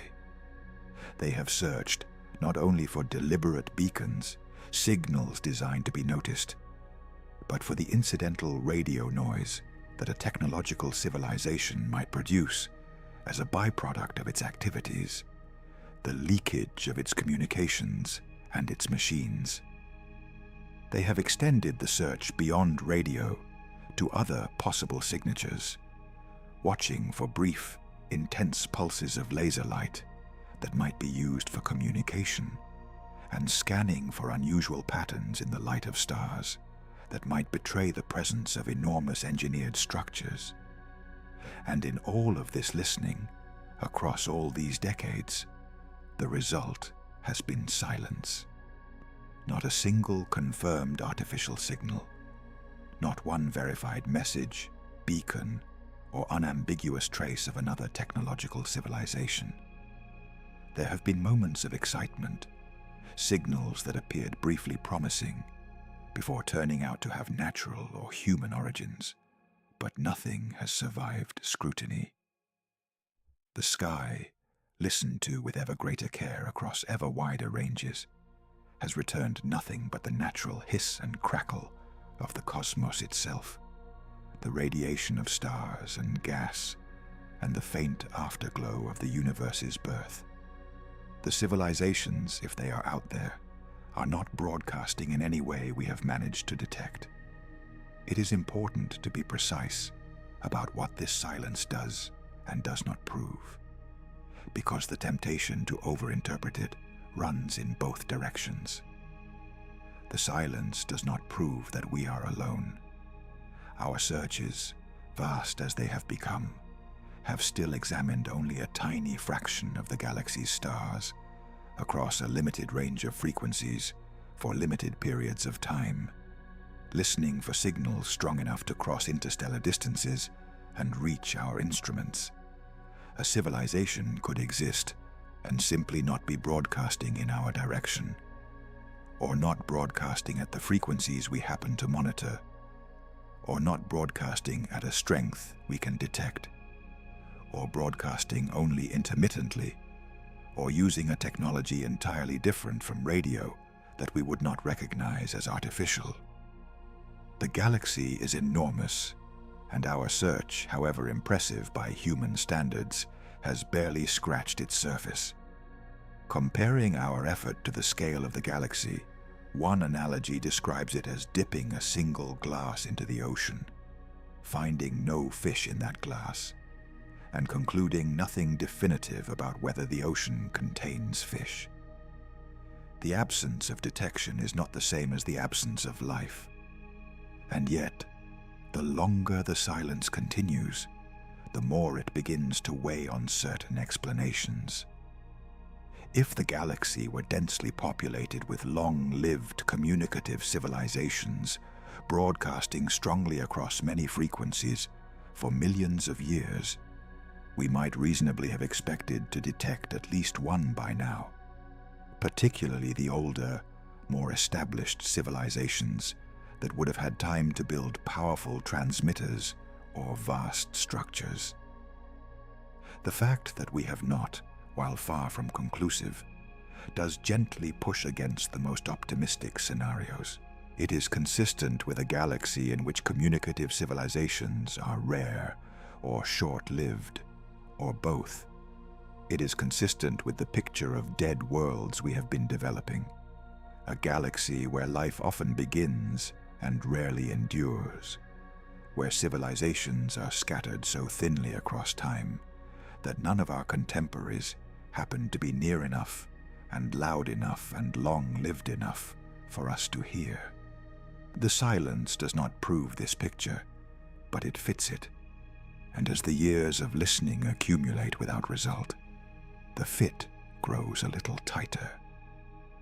There is a subtler dimension to the silence that deserves attention, concerning not just deliberate signals, but the broader observable consequences of advanced civilizations. Some thinkers have argued that a civilization that survived and expanded over millions of years would inevitably become detectable, not through messages, but through its sheer physical impact on its surroundings. A civilization that grew in energy use would need to capture ever larger amounts of power, and the most abundant source of power in any star system is the star itself. A sufficiently advanced civilization, the reasoning goes, might build structures to capture a significant fraction of its star's energy, and such structures would alter the light of the star in detectable ways, dimming its visible output while releasing the captured energy as waste heat in the form of infrared radiation. Astronomers have searched for stars showing this kind of signature, an unusual excess of infrared, or an unexplained dimming, and have found no clear examples among the many they have examined. A civilization that spread across a galaxy, harnessing many stars, would alter the appearance of the entire galaxy, and surveys of other galaxies have likewise turned up no obvious examples of such large-scale engineering. The universe, examined at every scale from individual stars to entire galaxies, shows no clear fingerprints of advanced technological activity. This deepens the puzzle, because it suggests that not only are we failing to hear deliberate messages, we are also failing to see the unavoidable physical traces that long-lived expanding civilizations would be expected to leave. If civilizations regularly survived for millions of years and expanded across their galaxies, the universe should look engineered in places, should show stars and galaxies bearing the marks of industry on a cosmic scale. Instead, it looks natural everywhere we examine it, its stars burning according to physics alone, its galaxies turning without any sign of having been harnessed. This observation, sometimes raised as a particularly sharp form of the original question, reinforces the impression that whatever happens to life out there, it does not commonly result in vast, enduring, expanding civilizations that reshape their surroundings.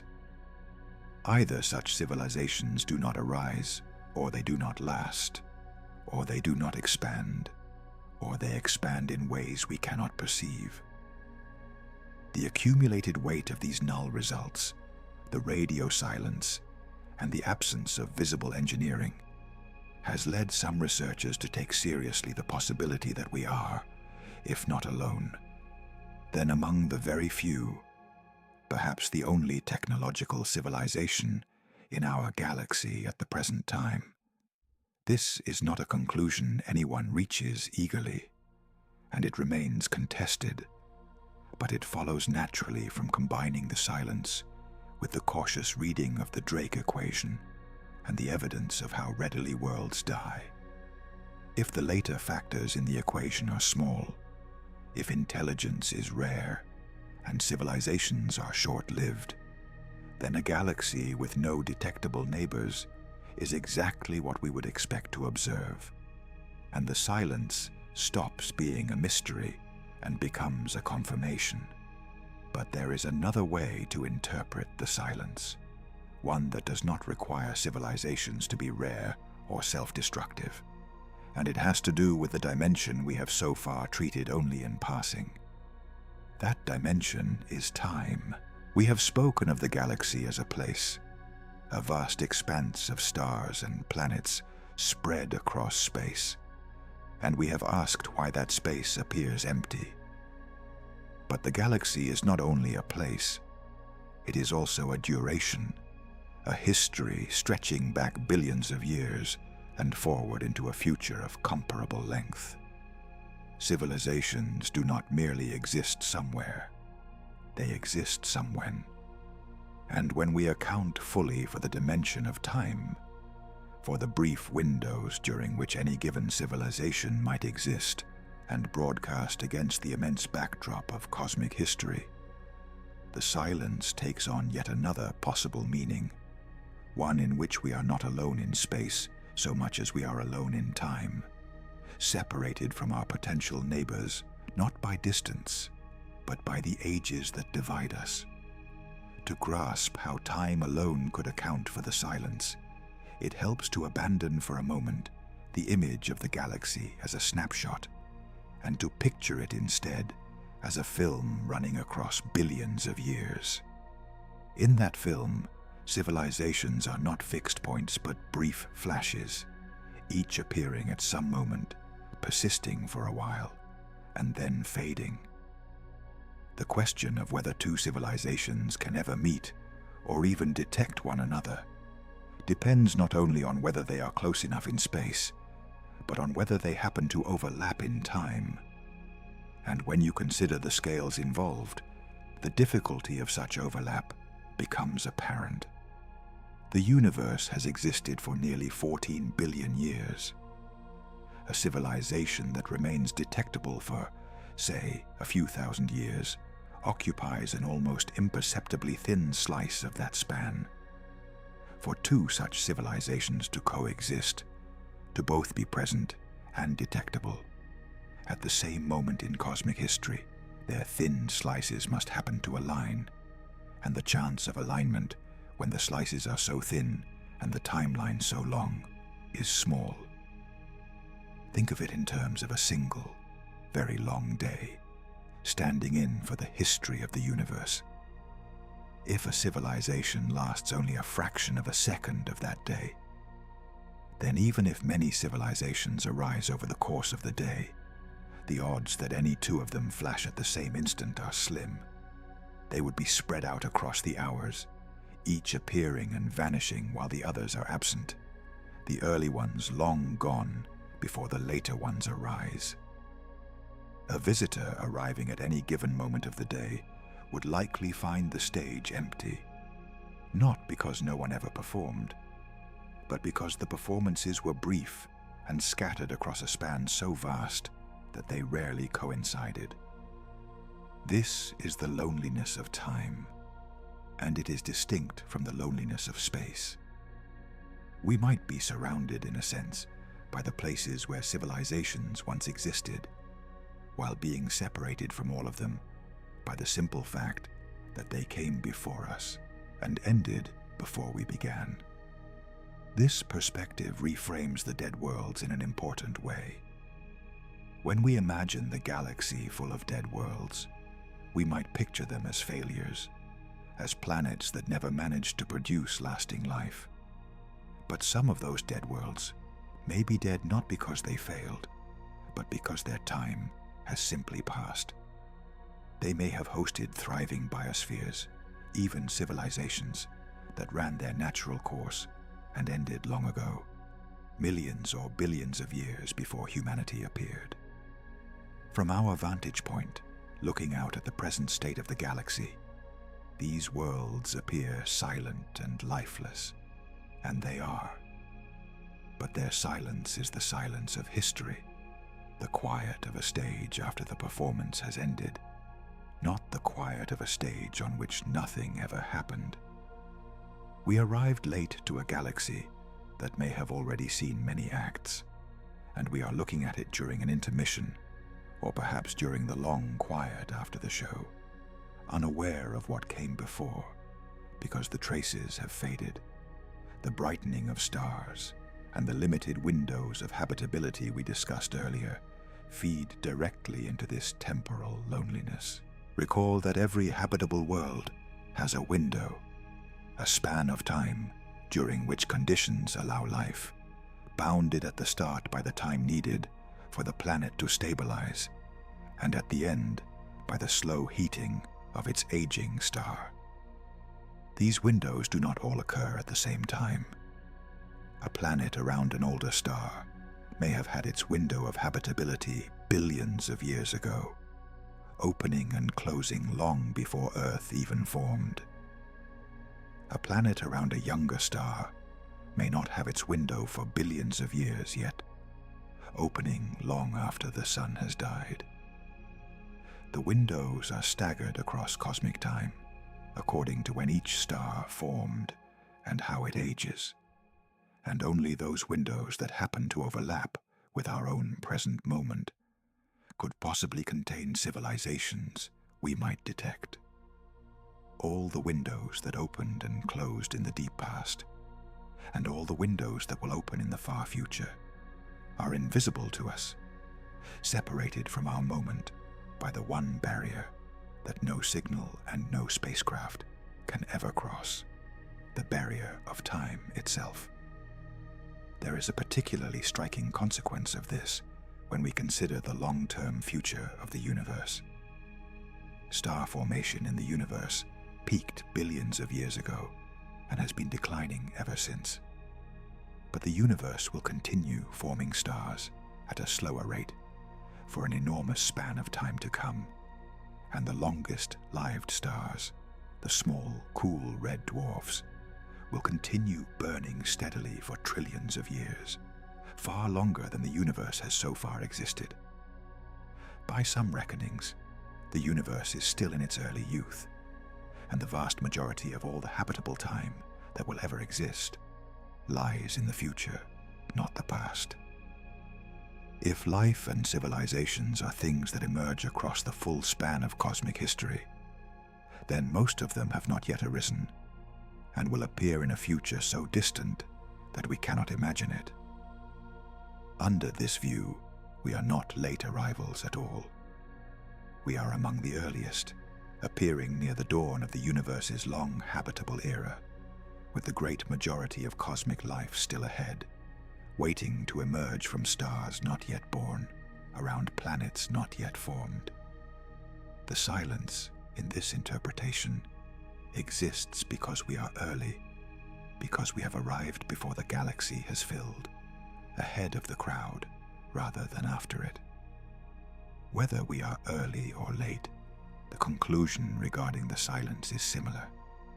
In both cases, the emptiness we observe is a consequence of our position in time, rather than evidence that life is rare or doomed. If we are late, the civilizations have been and gone. If we are early, they have not yet arrived.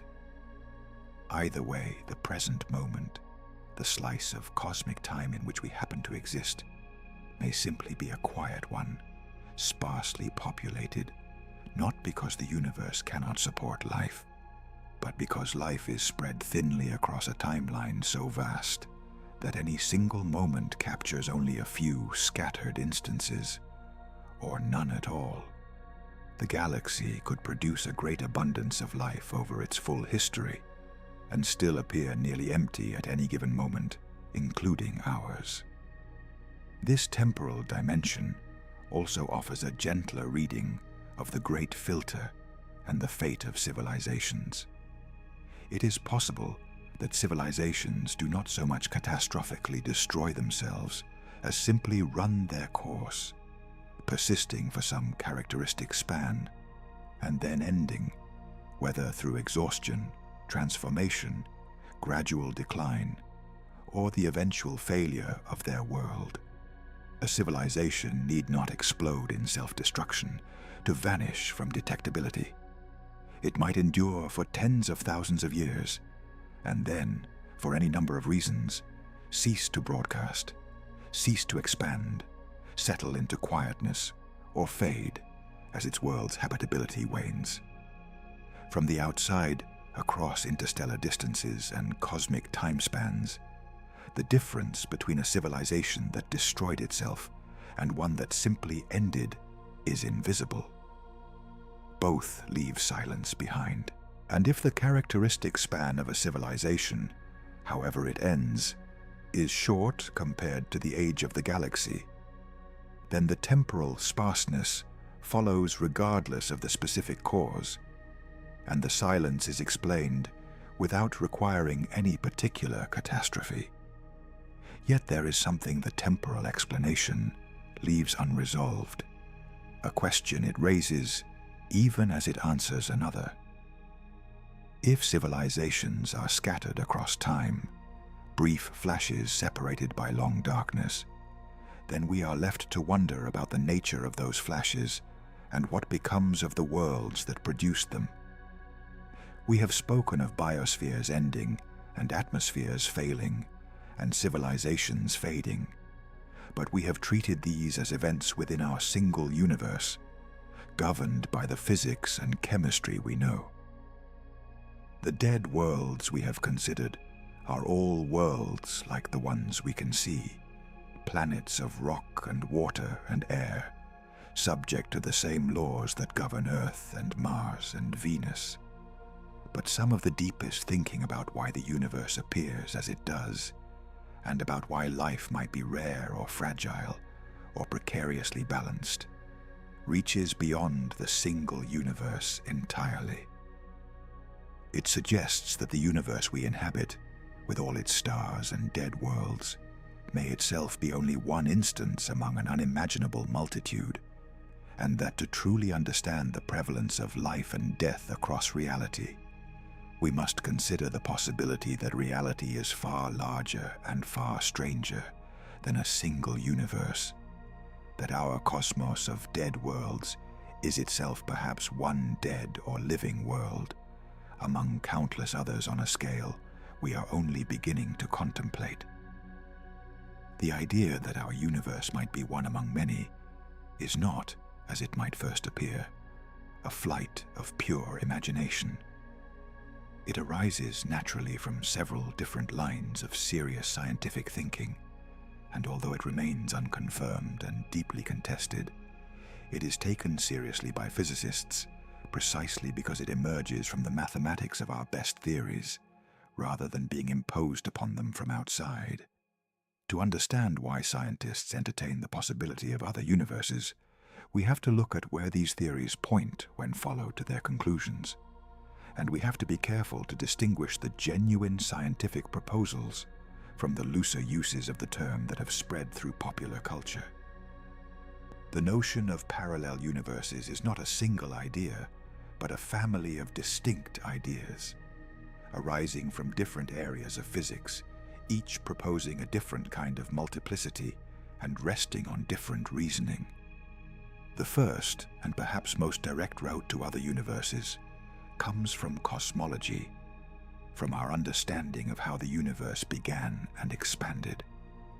The leading account of the universe's earliest moments includes a period called inflation, an episode in the first, tiny fraction of a second, during which the universe is thought to have expanded at an extraordinary rate, ballooning from something smaller than an atom to something enormous in an instant. Inflation was proposed to solve several puzzles about why the universe looks the way it does, why it is so uniform on large scales, why it is so flat in its geometry, and the theory has been remarkably successful in matching observations. The detailed pattern of slight variations in the afterglow of the early universe, the faint radiation left over from the cosmos's hot beginning, matches the predictions of inflation with impressive precision. So inflation is not a fringe idea. It is a central part of modern cosmology, supported by real measurements. The trouble, or the intrigue, is that when physicists examine the mechanism that would drive inflation, they find that it is difficult to make it stop everywhere at once.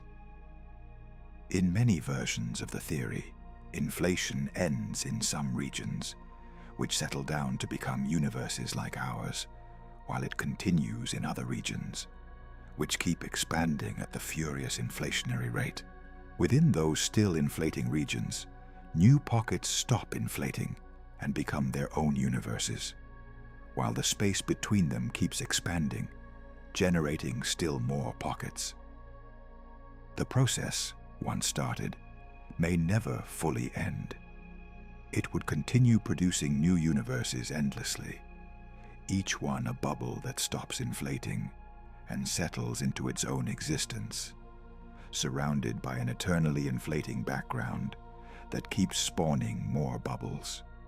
This scenario is called eternal inflation, and it suggests that our universe is one bubble among a vast and possibly infinite collection of others, each a separate region that stopped inflating at its own moment and went on to develop independently. We would have no way to reach or observe these other bubbles because the space between them is expanding faster than any signal could cross, but they would be real as our own, each running its own history behind an impassable horizon. This is the first sense in which our universe of dead worlds might be one among many. If eternal inflation is correct, then there are countless other bubble universes, and the dead worlds we have been discussing, the failed planets and faded civilizations, would be features of just one bubble. The other bubbles would have their own contents, their own histories of worlds living and dying, or perhaps no worlds at all. And here, the idea takes on real significance for the question of life, because the different bubbles need not be identical. In many versions of the theory, the bubbles can differ in their fundamental properties, in the strengths of the forces that operate within them, in the masses of their particles, in the basic constants that govern how matter behaves.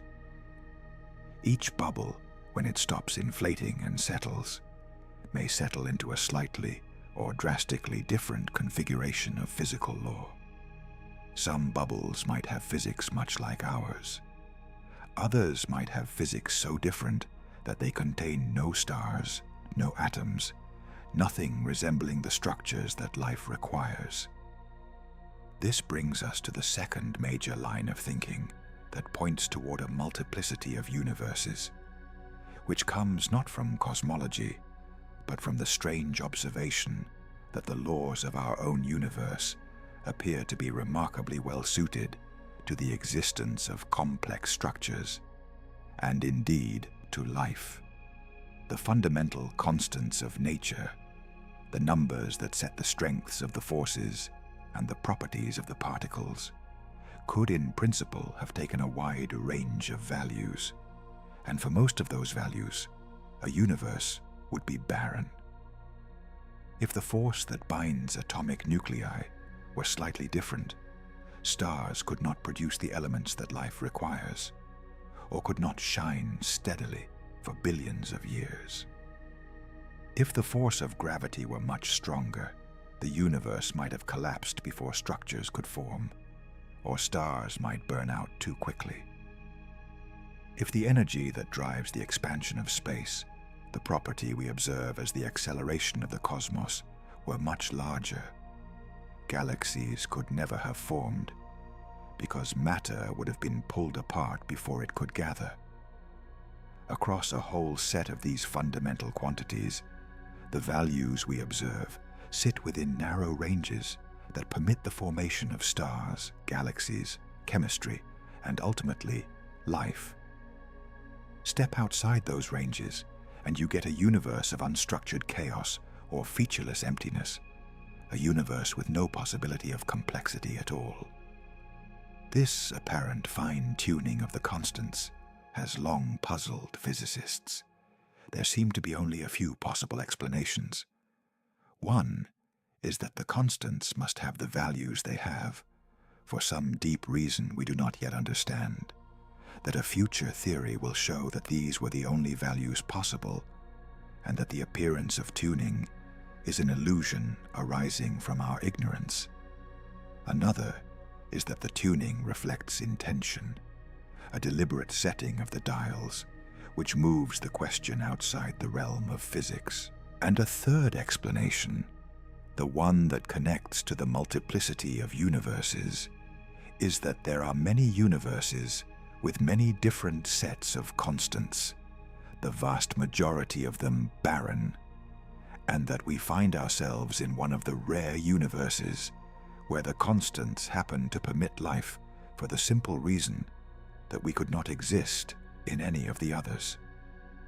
We observe finely tuned constants not because they were set for us, but because only in a universe with such constants could observers like us arise to notice them. A universe with the wrong constants would have no one in it to remark on its hostility. This line of reasoning, that the observed properties of the universe are constrained by the requirement that observers exist to make the observation, is a way of explaining the fine-tuning without invoking either deep necessity or design, provided there are enough universes with enough variety that at least some of them, by chance, come out right. If this explanation is correct, then the picture of dead worlds expands to a scale almost beyond comprehension. It is not merely that our universe contains many dead worlds among its living ones. It is that the great majority of all universes may be dead universes, cosmoses in which the constants came out wrong, in which no stars ever formed, no atoms ever assembled into chemistry, no planets ever cooled, and no life ever stirred. Universes that expanded and then recollapsed in an instant, or that thinned into formless emptiness, or that filled with the wrong kinds of matter, never producing the structures that life requires. Against this backdrop of countless barren universes, ours would be one of the rare exceptions, a universe that happened to draw a viable hand, in which stars could form and shine and forge the elements and warm the planets long enough for life to arise. And even within our rare, viable universe, as we have seen, life is precarious, with most worlds failing and most biospheres ending. So the rarity compounds.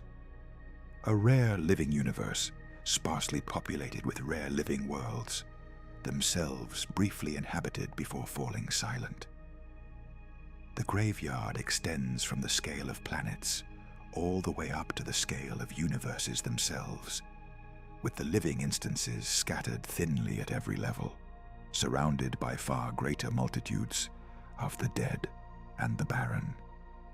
This is a profound and disorienting shift in perspective, and it is worth pausing to recognize how speculative it is, even as it follows from serious theory. We have no direct evidence of other universes. We cannot observe them, cannot reach them, cannot test their properties.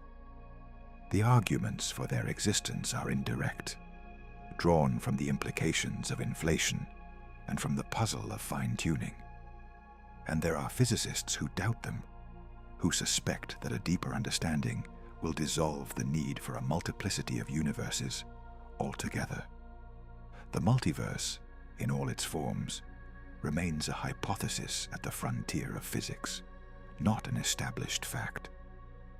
But it is a hypothesis with real intellectual weight, arising from genuine features of our best theories, and it offers a framework within which the prevalence of death and barrenness across reality begins to make a certain sense. If reality is vast enough and varied enough, then the rare success and the common failure are both accounted for. The living worlds and universes standing out precisely because they are exceptions against an enormous background of lifelessness. Yet inflation and fine-tuning are not the only roads to a multiplicity of worlds. There is another, arising from the deepest and strangest part of physics, from the theory that governs the behavior of matter at the smallest scales, and it proposes a multiplicity of a wholly different and in some ways even more unsettling kind. That deeper and stranger road begins with quantum mechanics, the theory that describes how matter and energy behave at the scale of atoms and the particles within them. Quantum mechanics is the most precisely tested theory in the history of science, confirmed by experiment after experiment to extraordinary accuracy, underlying technologies from the computer to the laser to the devices we use every day. There is no serious doubt that it correctly describes the behavior of the microscopic world, and yet, more than a century after its development, physicists still argue about what it actually means, about what kind of reality it implies. The mathematics works flawlessly, but the interpretation of that mathematics, the question of what is really happening, remains genuinely unsettled, and one of the leading interpretations leads directly to a multiplicity of universes of a kind quite different from the bubbles of inflation. The puzzle at the heart of quantum mechanics concerns the way the theory describes the state of a system before it is measured. According to the mathematics, a quantum system does not generally exist in a single definite state. Instead, it exists in what is called a superposition, a combination of multiple possible states at once. A particle, before it is observed, is not simply here or there, but in a blend of here and there, described by a mathematical object that assigns possibilities to each location. This is not a statement about our ignorance of where the particle really is. The theory treats the superposition as a genuine feature of the particle's state, and experiments confirm that the different possibilities can interfere with one another in ways that would be impossible if the particle were secretly in just one definite place all along. The superposition is real in the sense that its consequences are observable. The strangeness arises when we make a measurement. When we observe the particle, we never find it in a superposition. We find it in one definite state, here or there, but not both. The blend of possibilities seems to collapse, in the instant of measurement, into a single outcome. And the theory, in its standard form, does not explain how or why this collapse happens. It simply tells us the probabilities of each possible outcome and asserts that, upon measurement, one outcome is realized and the others vanish. This is sometimes called the measurement problem, and it has troubled physicists since the theory's earliest days. What singles out one outcome from the others? What constitutes a measurement?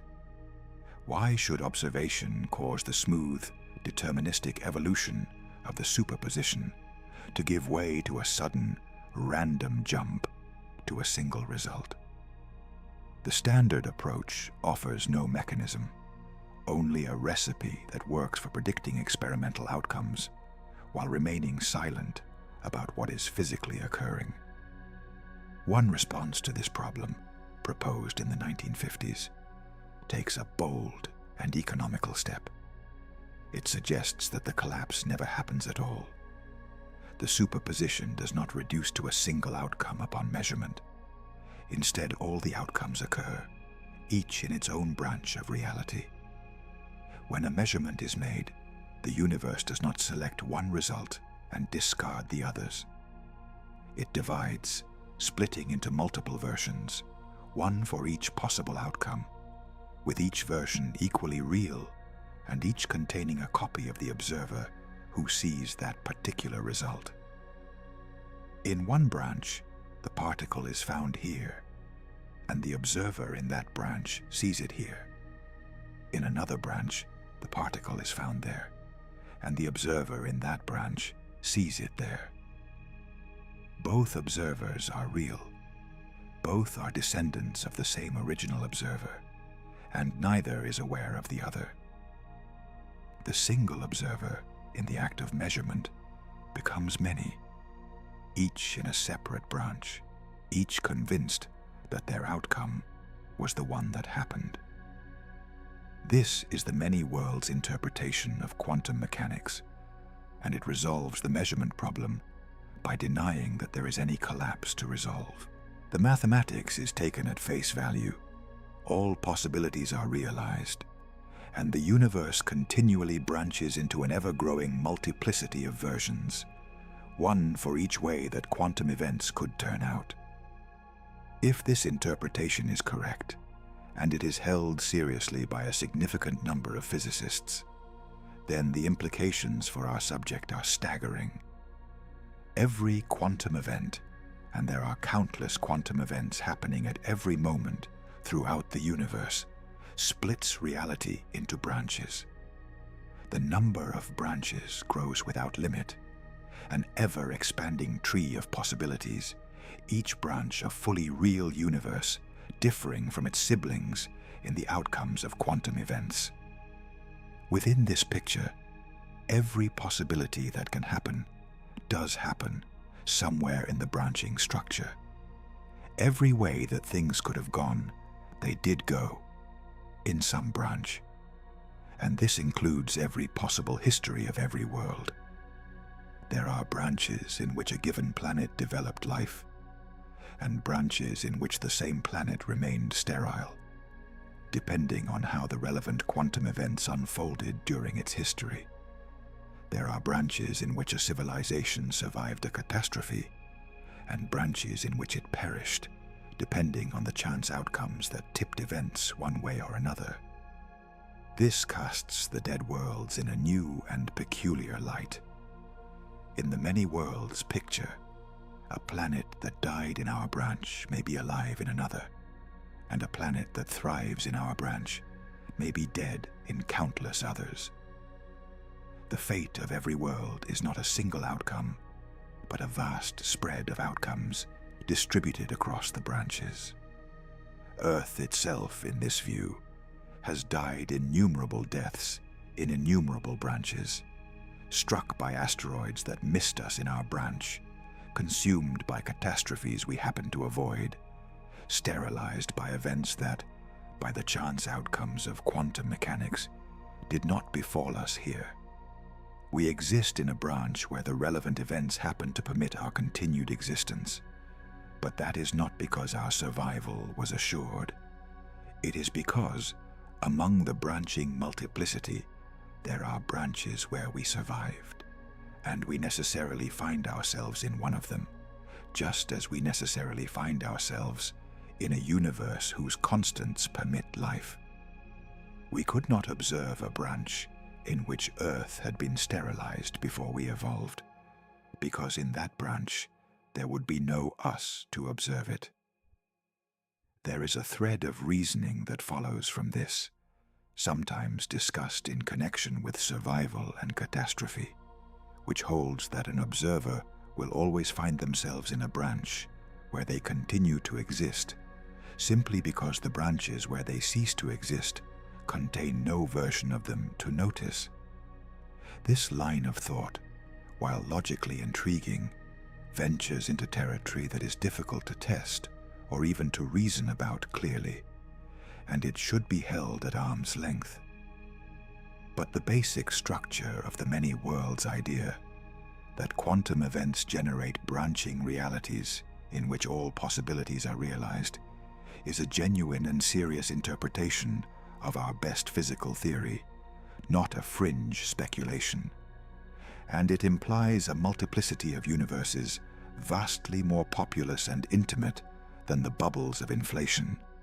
A multiplicity in which the universes are not distant regions beyond an unreachable horizon, but parallel branches woven through the same space we occupy, differing from ours in the outcomes of countless small events, most of them invisible, some of them decisive for the life or death of worlds.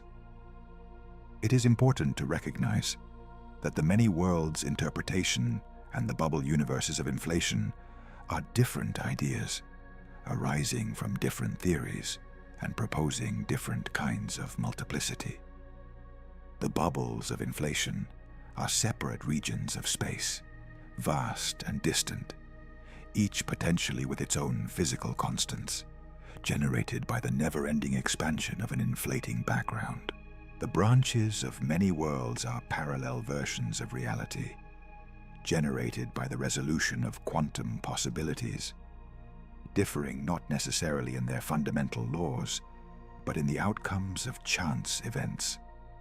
They are sometimes lumped together under the single popular heading of the multiverse, but they are distinct proposals, and a careful account keeps them separate.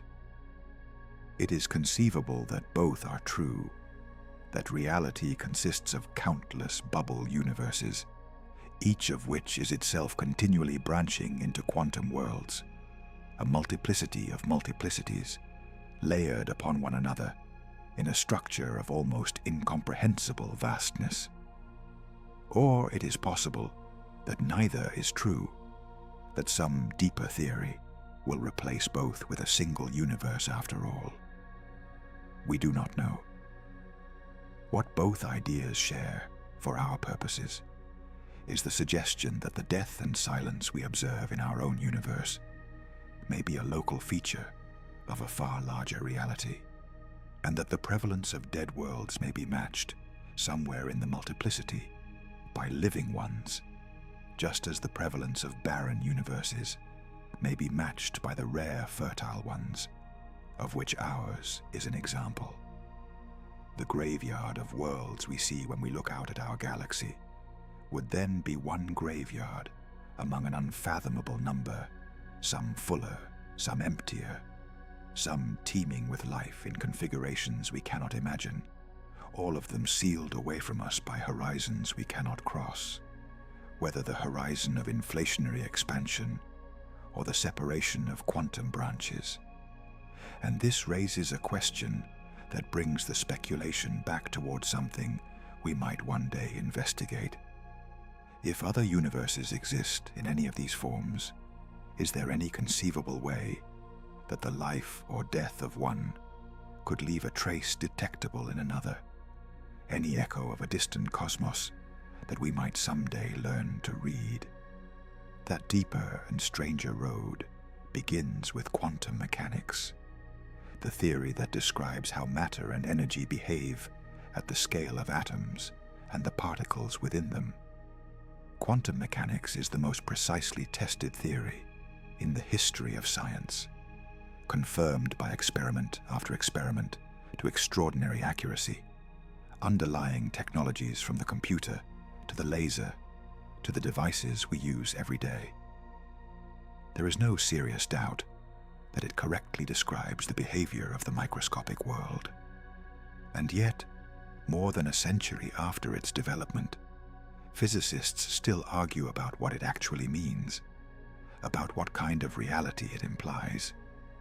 The mathematics works flawlessly, but the interpretation of that mathematics, the question of what is really happening, remains genuinely unsettled, and one of the leading interpretations leads directly to a multiplicity of universes of a kind quite different from the bubbles of inflation. The puzzle at the heart of quantum mechanics concerns the way the theory describes the state of a system before it is measured. According to the mathematics, a quantum system does not generally exist in a single, definite state. Instead, it exists in what is called a superposition, a combination of multiple possible states at once. A particle, before it is observed, is not simply here or there, but in a blend of here and there, described by a mathematical object that assigns possibilities to each location. This is not a statement about our ignorance of where the particle really is. The theory treats the superposition as a genuine feature of the particle's state, and experiments confirm that the different possibilities can interfere with one another in ways that would be impossible if the particle were secretly in just one definite place all along. The superposition is real, in the sense that its consequences are observable. The strangeness arises when we make a measurement. When we observe the particle, we never find it in a superposition. We find it in one definite state, here or there, but not both. The blend of possibilities seems to collapse, in the instant of measurement, into a single outcome, and the theory, in its standard form, does not explain how or why this collapse happens. It simply tells us the probabilities of each possible outcome, and asserts that, upon measurement, one outcome is realized and the others vanish. This is sometimes called the measurement problem, and it has troubled physicists since the theory's earliest days. What singles out one outcome from the others? What constitutes a measurement? Why should observation cause the smooth, deterministic evolution of the superposition to give way to a sudden, random jump to a single result? The standard approach offers no mechanism, only a recipe that works for predicting experimental outcomes while remaining silent about what is physically occurring. One response to this problem, proposed in the 1950s, takes a bold and economical step. It suggests that the collapse never happens at all. The superposition does not reduce to a single outcome upon measurement. Instead, all the outcomes occur, each in its own branch of reality. When a measurement is made, the universe does not select one result and discard the others. It divides, splitting into multiple versions, one for each possible outcome, with each version equally real and each containing a copy of the observer who sees that particular result. In one branch, the particle is found here, and the observer in that branch sees it here. In another branch, the particle is found there, and the observer in that branch sees it there. Both observers are real, both are descendants of the same original observer, and neither is aware of the other. The single observer, in the act of measurement, becomes many, each in a separate branch, each convinced that their outcome was the one that happened. This is the many worlds interpretation of quantum mechanics, and it resolves the measurement problem by denying that there is any collapse to resolve. The mathematics is taken at face value. All possibilities are realized, and the universe continually branches into an ever-growing multiplicity of versions, one for each way that quantum events could turn out. If this interpretation is correct, and it is held seriously by a significant number of physicists, then the implications for our subject are staggering. Every quantum event, and there are countless quantum events happening at every moment throughout the universe, splits reality into branches.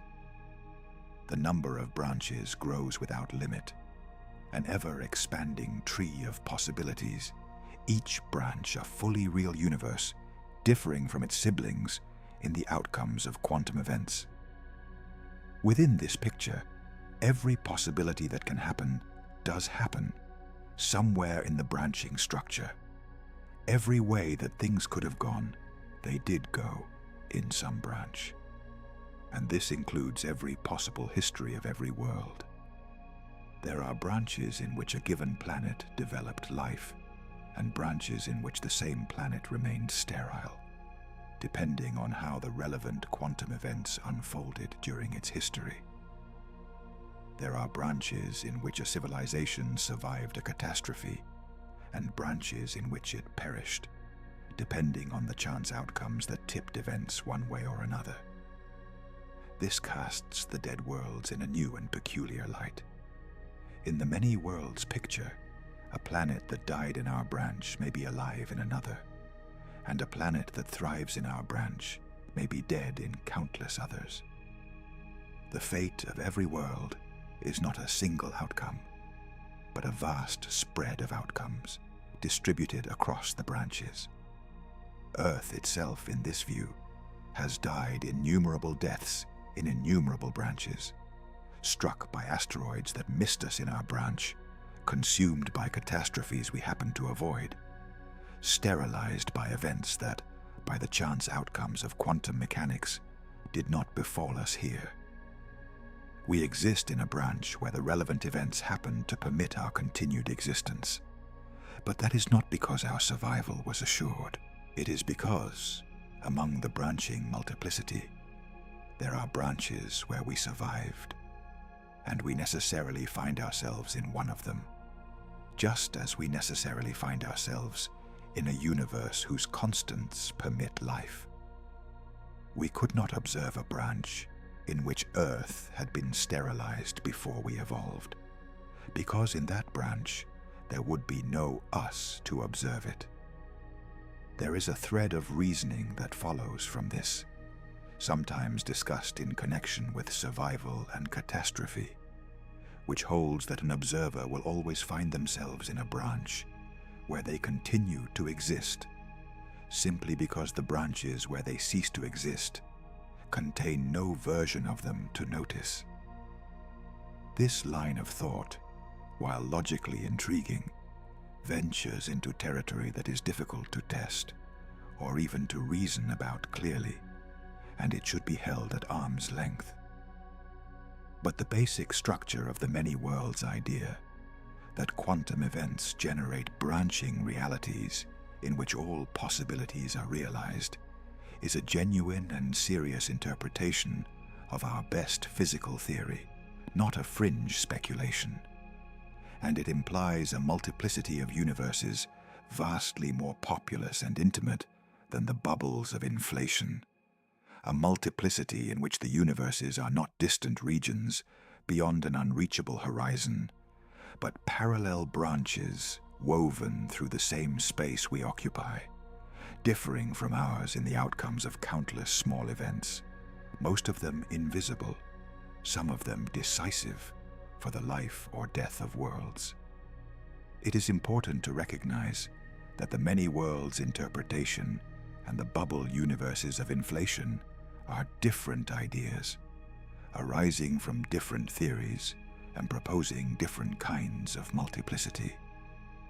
The bubbles of inflation are separate regions of space, vast and distant, each potentially with its own physical constants, generated by the never-ending expansion of an inflating background.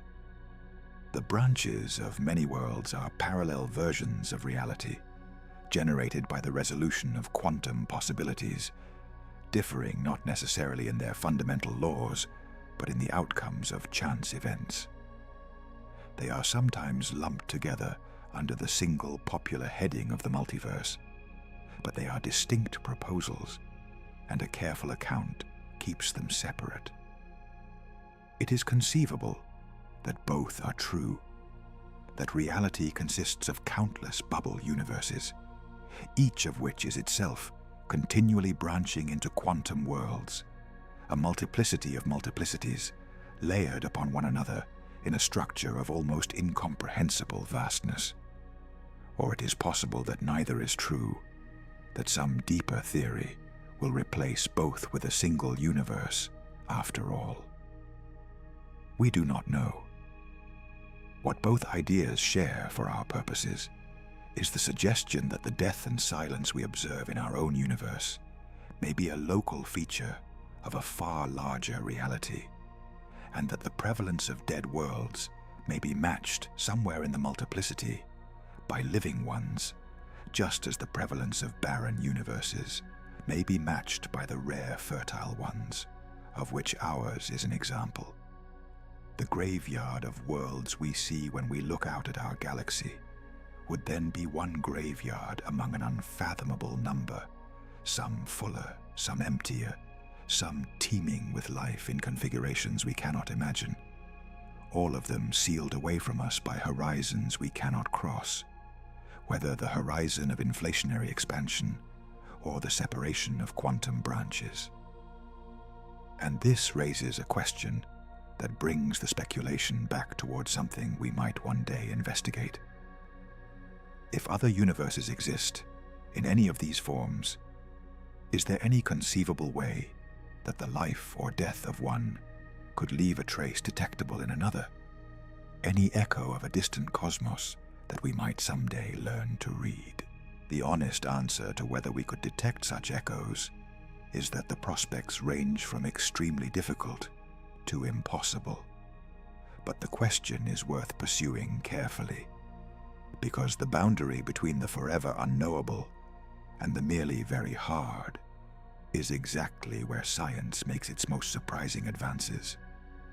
And the history of physics is full of phenomena, once thought undetectable, that later yielded to clever observation. So it is worth asking, with appropriate skepticism, what kinds of evidence for other universes might in principle exist, and what would have to be true for any signature of life or death beyond our cosmos to reach us.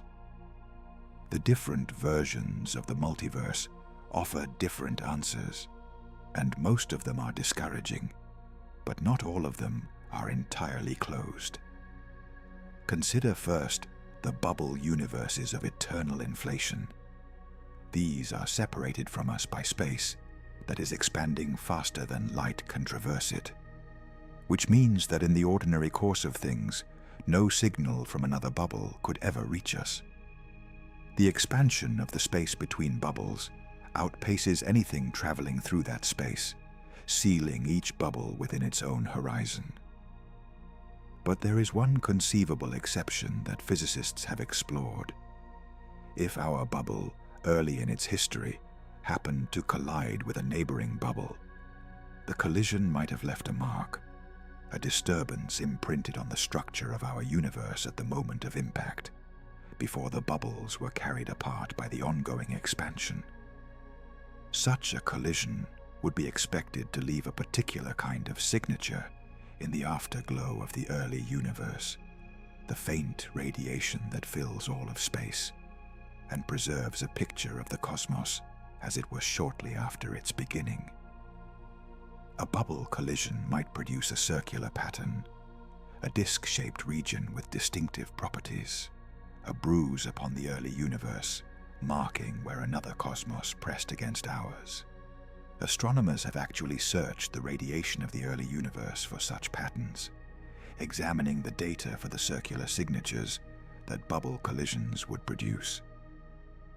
They have found nothing conclusive, no confirmed sign of a collision, but the search itself demonstrates that the existence of other universes is not entirely beyond the reach of observation, that under the right circumstances, a trace of another cosmos might survive in our own, waiting to be recognized. This is a remarkable thing to contemplate. It means that the question of whether other universes exist is not necessarily a purely philosophical one, forever immune to evidence. There is at least one channel, narrow and uncertain as it is, through which the existence of another universe might announce itself in data we can collect. If a collision occurred and left its mark, and if we could identify that mark unambiguously, we would have evidence that our universe is not alone.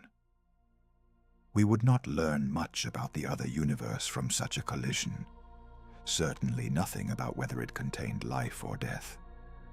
But we would learn that it existed, and that alone would transform the multiverse from speculation into something closer to established fact. The mark, if it exists, would be a relic of an encounter in the first instance of our universe's history, frozen into the oldest light we can see, a fossil not of a dead world, but of a neighboring cosmos. Whether any signature of life or death within another universe could reach us is a far harder question, and here the answer is almost certainly negative for the bubble universes. Even if a collision left a mark, that mark would carry information only about the gross physical properties of the colliding bubble, its energy and the geometry of the impact, not about anything as detailed as whether stars formed within it or whether life arose on any of its worlds. The contents of another bubble, its particular history of living and dead worlds, would remain entirely hidden, sealed behind the horizon, inaccessible in any practical sense. We might learn that another universe exists, but we could not learn what happened inside it. The graveyards or gardens of other bubbles would stay forever beyond our knowledge, their stories untold and untellable across the gulf that separates one bubble from another. The branches of the many worlds interpretation present a different, and in some ways even more frustrating situation. These branches are not far away in space. They are, in a sense, right here, parallel versions of reality, occupying the same space we do, differing in the outcomes of quantum events. But the very structure of the theory implies that once two branches have separated, once a quantum event has split reality into versions, those versions cannot ordinarily communicate or interfere with one another in any way that would reveal the existence of the other branch. The branches decohere, in the language of the theory, becoming effectively independent, each evolving as though it were the only reality. An observer in one branch cannot send a message to another, cannot detect the existence of the parallel versions, cannot gather any evidence that the branching occurred. The other branches are real, according to the interpretation, but they are operationally invisible, walled off not by distance, but by the fundamental structure of quantum reality. If there are branches in which Earth died, and branches in which it lives, in which civilizations rose and fell differently than in our branch, we have no access to any of them.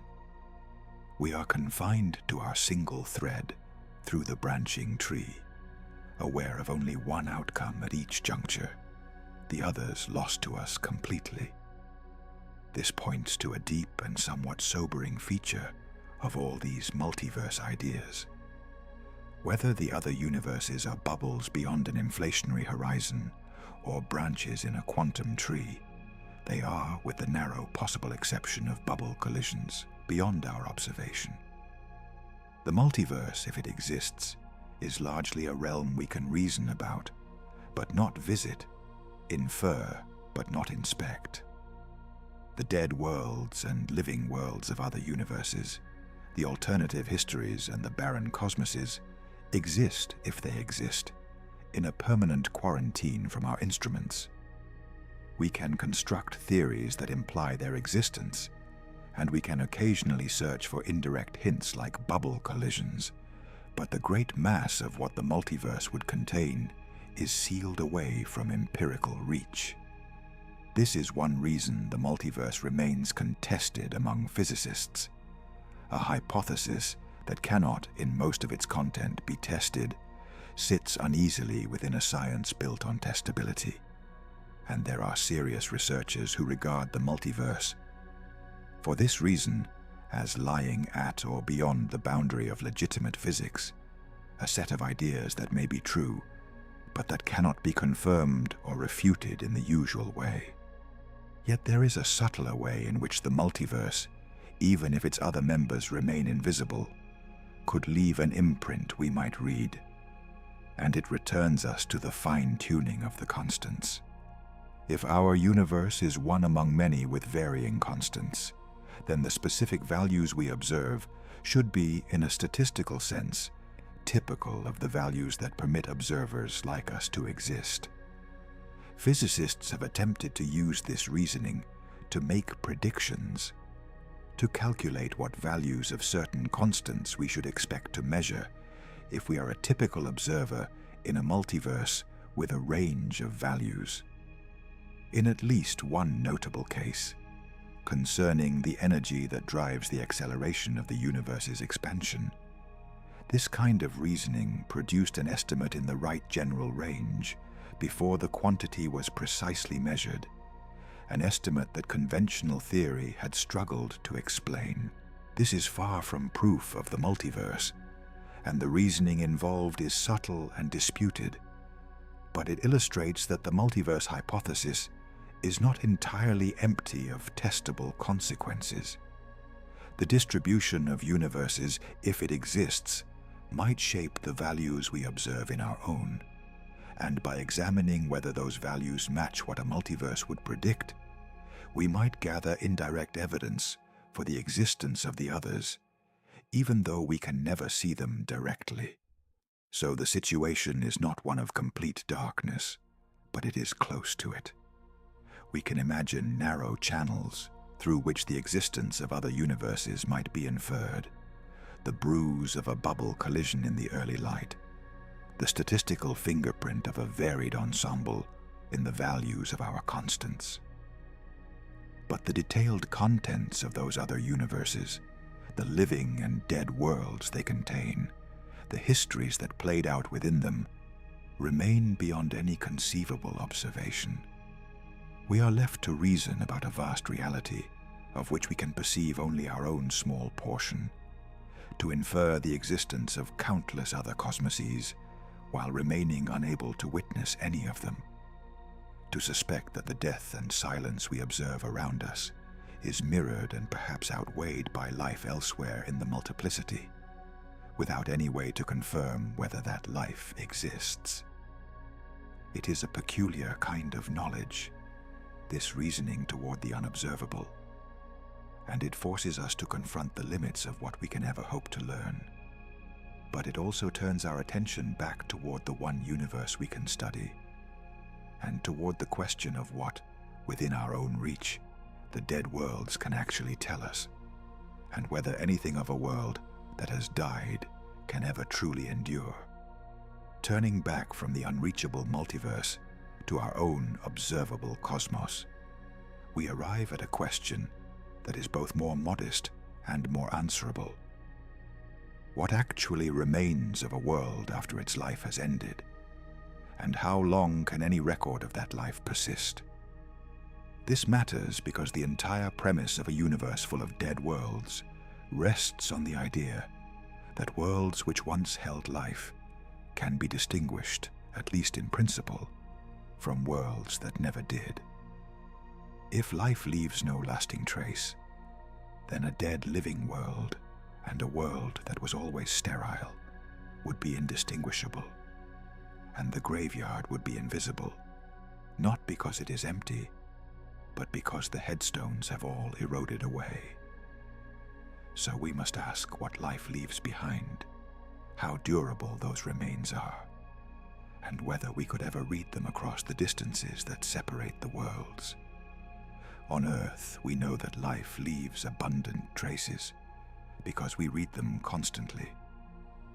The rocks of our planet preserve fossils stretching back billions of years, the mineralized remains of organisms long dead, and beyond the obvious fossils of bones and shells, there are subtler signatures. Life alters the chemistry of the rocks it lives among, leaving distinctive ratios of certain elements, particular forms of carbon that betray the involvement of biological processes, layered structures built by ancient microbial communities, and deposits of minerals that form only in the presence of living things. The very atmosphere of Earth is a product of life, its abundance of oxygen a direct consequence of photosynthesis carried out by organisms over billions of years. An atmosphere rich in oxygen is not a natural resting state. Oxygen is reactive and would gradually disappear, combining with rocks and gases, if it were not continually replenished by living things.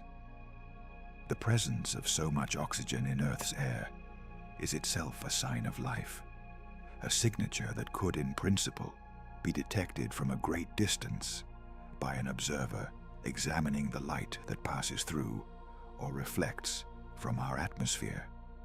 This last point is the foundation of how we hope to detect life on other worlds, and it shapes what we can say about dead worlds as well. When starlight passes through the atmosphere of a planet, the gases in that atmosphere absorb particular colors of light, leaving dark gaps in the spectrum that act as fingerprints of the atmosphere's composition. By spreading out the light from a distant planet and examining which colors are missing, astronomers can determine what gases the atmosphere contains. Certain combinations of gases are difficult to explain without life. Oxygen, together with methane, for instance, is a combination that should not persist because the two react with one another and would disappear unless something were continually producing them.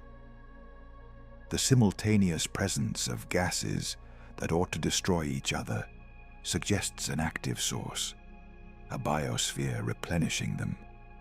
And so, the detection of such combinations in the atmosphere of a distant planet would be among the strongest signs of life we could hope to find.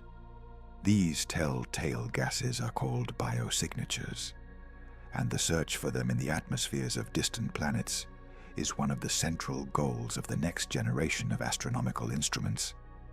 But here, the matter of dead worlds becomes acute, because biosignatures of this kind are signs of living biospheres, of life that is active right now, continually producing the gases that betray its presence. A world that was once alive, but has since died, would no longer replenish those gases. The oxygen would gradually vanish, recombining with the surface. The methane would dissipate. The atmosphere would relax toward its natural, lifeless equilibrium, and the biosignatures would fade. A planet that hosted a thriving biosphere 1 billion years ago, and then lost it would, today, show an atmosphere indistinguishable from one that never held life at all. The chemical announcement of life is a present tense phenomenon. It tells us about the living, not the dead. By the methods we currently understand, we could detect a world that is alive now, but we would be blind to a world that was alive once and is alive no longer. The dead worlds in this respect are silent in their atmospheres, just as they are silent in the radio spectrum. What about the more durable records, the fossils and the chemical signatures locked into the rocks? These persist far longer than atmospheric gases, surviving for billions of years on Earth, preserved in the geological record for us to excavate and study. A dead world might well retain such records, the fossilized remains of its former inhabitants, the isotopic fingerprints of its vanished biosphere, sealed in its rocks long after its atmosphere has reverted and its surface has gone quiet. But here, we run into the barrier of distance. Reading the fossils in a planet's rocks requires being at the planet, landing on its surface, examining its geology directly, the way we examine the rocks of Mars with rovers. We cannot read fossils across light years. The rock-bound record of a dead world, however well preserved, is legible only up close, and we can reach only the worlds of our own solar system. For the dead worlds around other stars, the durable records exist, perhaps, but lie forever beyond our reach. Their stories preserved in stone, that no instrument of ours will ever touch. This is why Mars holds such a special place in the search for past life, and why it is the one dead world whose history we might actually read. Mars is close enough to land upon, close enough to examine its rocks directly, close enough to search for the fossilized or chemical traces of any life that existed during its wet period billions of years ago. If life arose on Mars and then died as the planet dried, the record of that life might still be preserved in the ancient sediments, in the dried lake beds and river deltas, in the clays and minerals that formed when water still flowed. A mission to collect samples from precisely these promising locations and return them to Earth for detailed analysis represents our best hope of reading the record of a dead world directly, of determining whether the planet next door is a world that was always sterile, or a world that briefly held life and then lost it. The answer would be momentous either way. If we find that Mars was alive, we will know that life arose at least twice in our single solar system, which would suggest powerfully that life is common throughout the galaxy, that the early steps are easy, and, by the unsettling logic we explored earlier, that the great filter may lie ahead of us rather than behind. If we find that Mars, despite having water and warmth and time, never produced life, that absence too would be informative, hinting that the origin of life is harder than the rapid emergence on Earth suggested.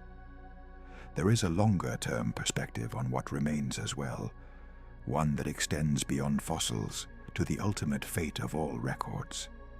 Even the most durable traces do not last forever. Over sufficiently long spans, geological activity erases fossils, recycling the rocks that contain them. The slow processes of erosion, the shifting of a planet's crust, the heating and melting of buried layers, all work to destroy the record over hundreds of millions and billions of years. On a geologically active world like Earth, the oldest records are the rarest, most of the early history having been erased by the planet's own restlessness. On a dead, geologically quiet world, records might persist longer, frozen in place by the cessation of the activity that would otherwise destroy them, which is one reason a long-dead world like Mars might actually preserve ancient traces better than a living one. But even there, the slow grinding of dust, the bombardment of radiation, and the occasional impact gradually degrade what remains. Given enough time, every trace of life on every world will be erased, the fossils dissolved, the chemical signatures scrambled, the atmospheres long since reverted. The universe does not preserve its dead indefinitely.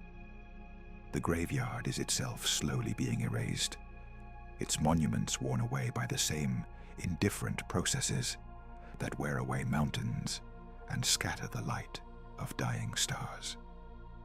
This gives the search for past life a quality of urgency across cosmic time, though not across human time. The records exist now on worlds like Mars, but they will not exist forever. There is a window during which a dead world can still be read, after its life has ended, but before its record has fully eroded. And that window, while long by human standards, is finite.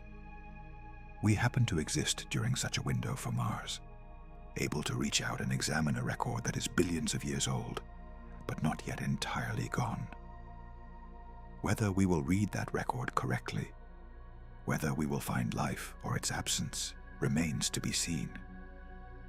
But the broader lesson is that the dead worlds speak only faintly and only for a time, their voices fading as their records erode, their stories slipping gradually beyond recovery. The universe full of dead worlds is also, slowly, a universe forgetting its dead, losing the evidence of what once lived, returning each silent planet not just to lifelessness, but to a lifelessness without memory, as though the life had never been. And this slow erasure of the record forces a final turn in our inquiry, back toward ourselves, toward the question of what our own world's place is in this vast accounting of life and death, and whether we are reading the fate of others or rehearsing our own.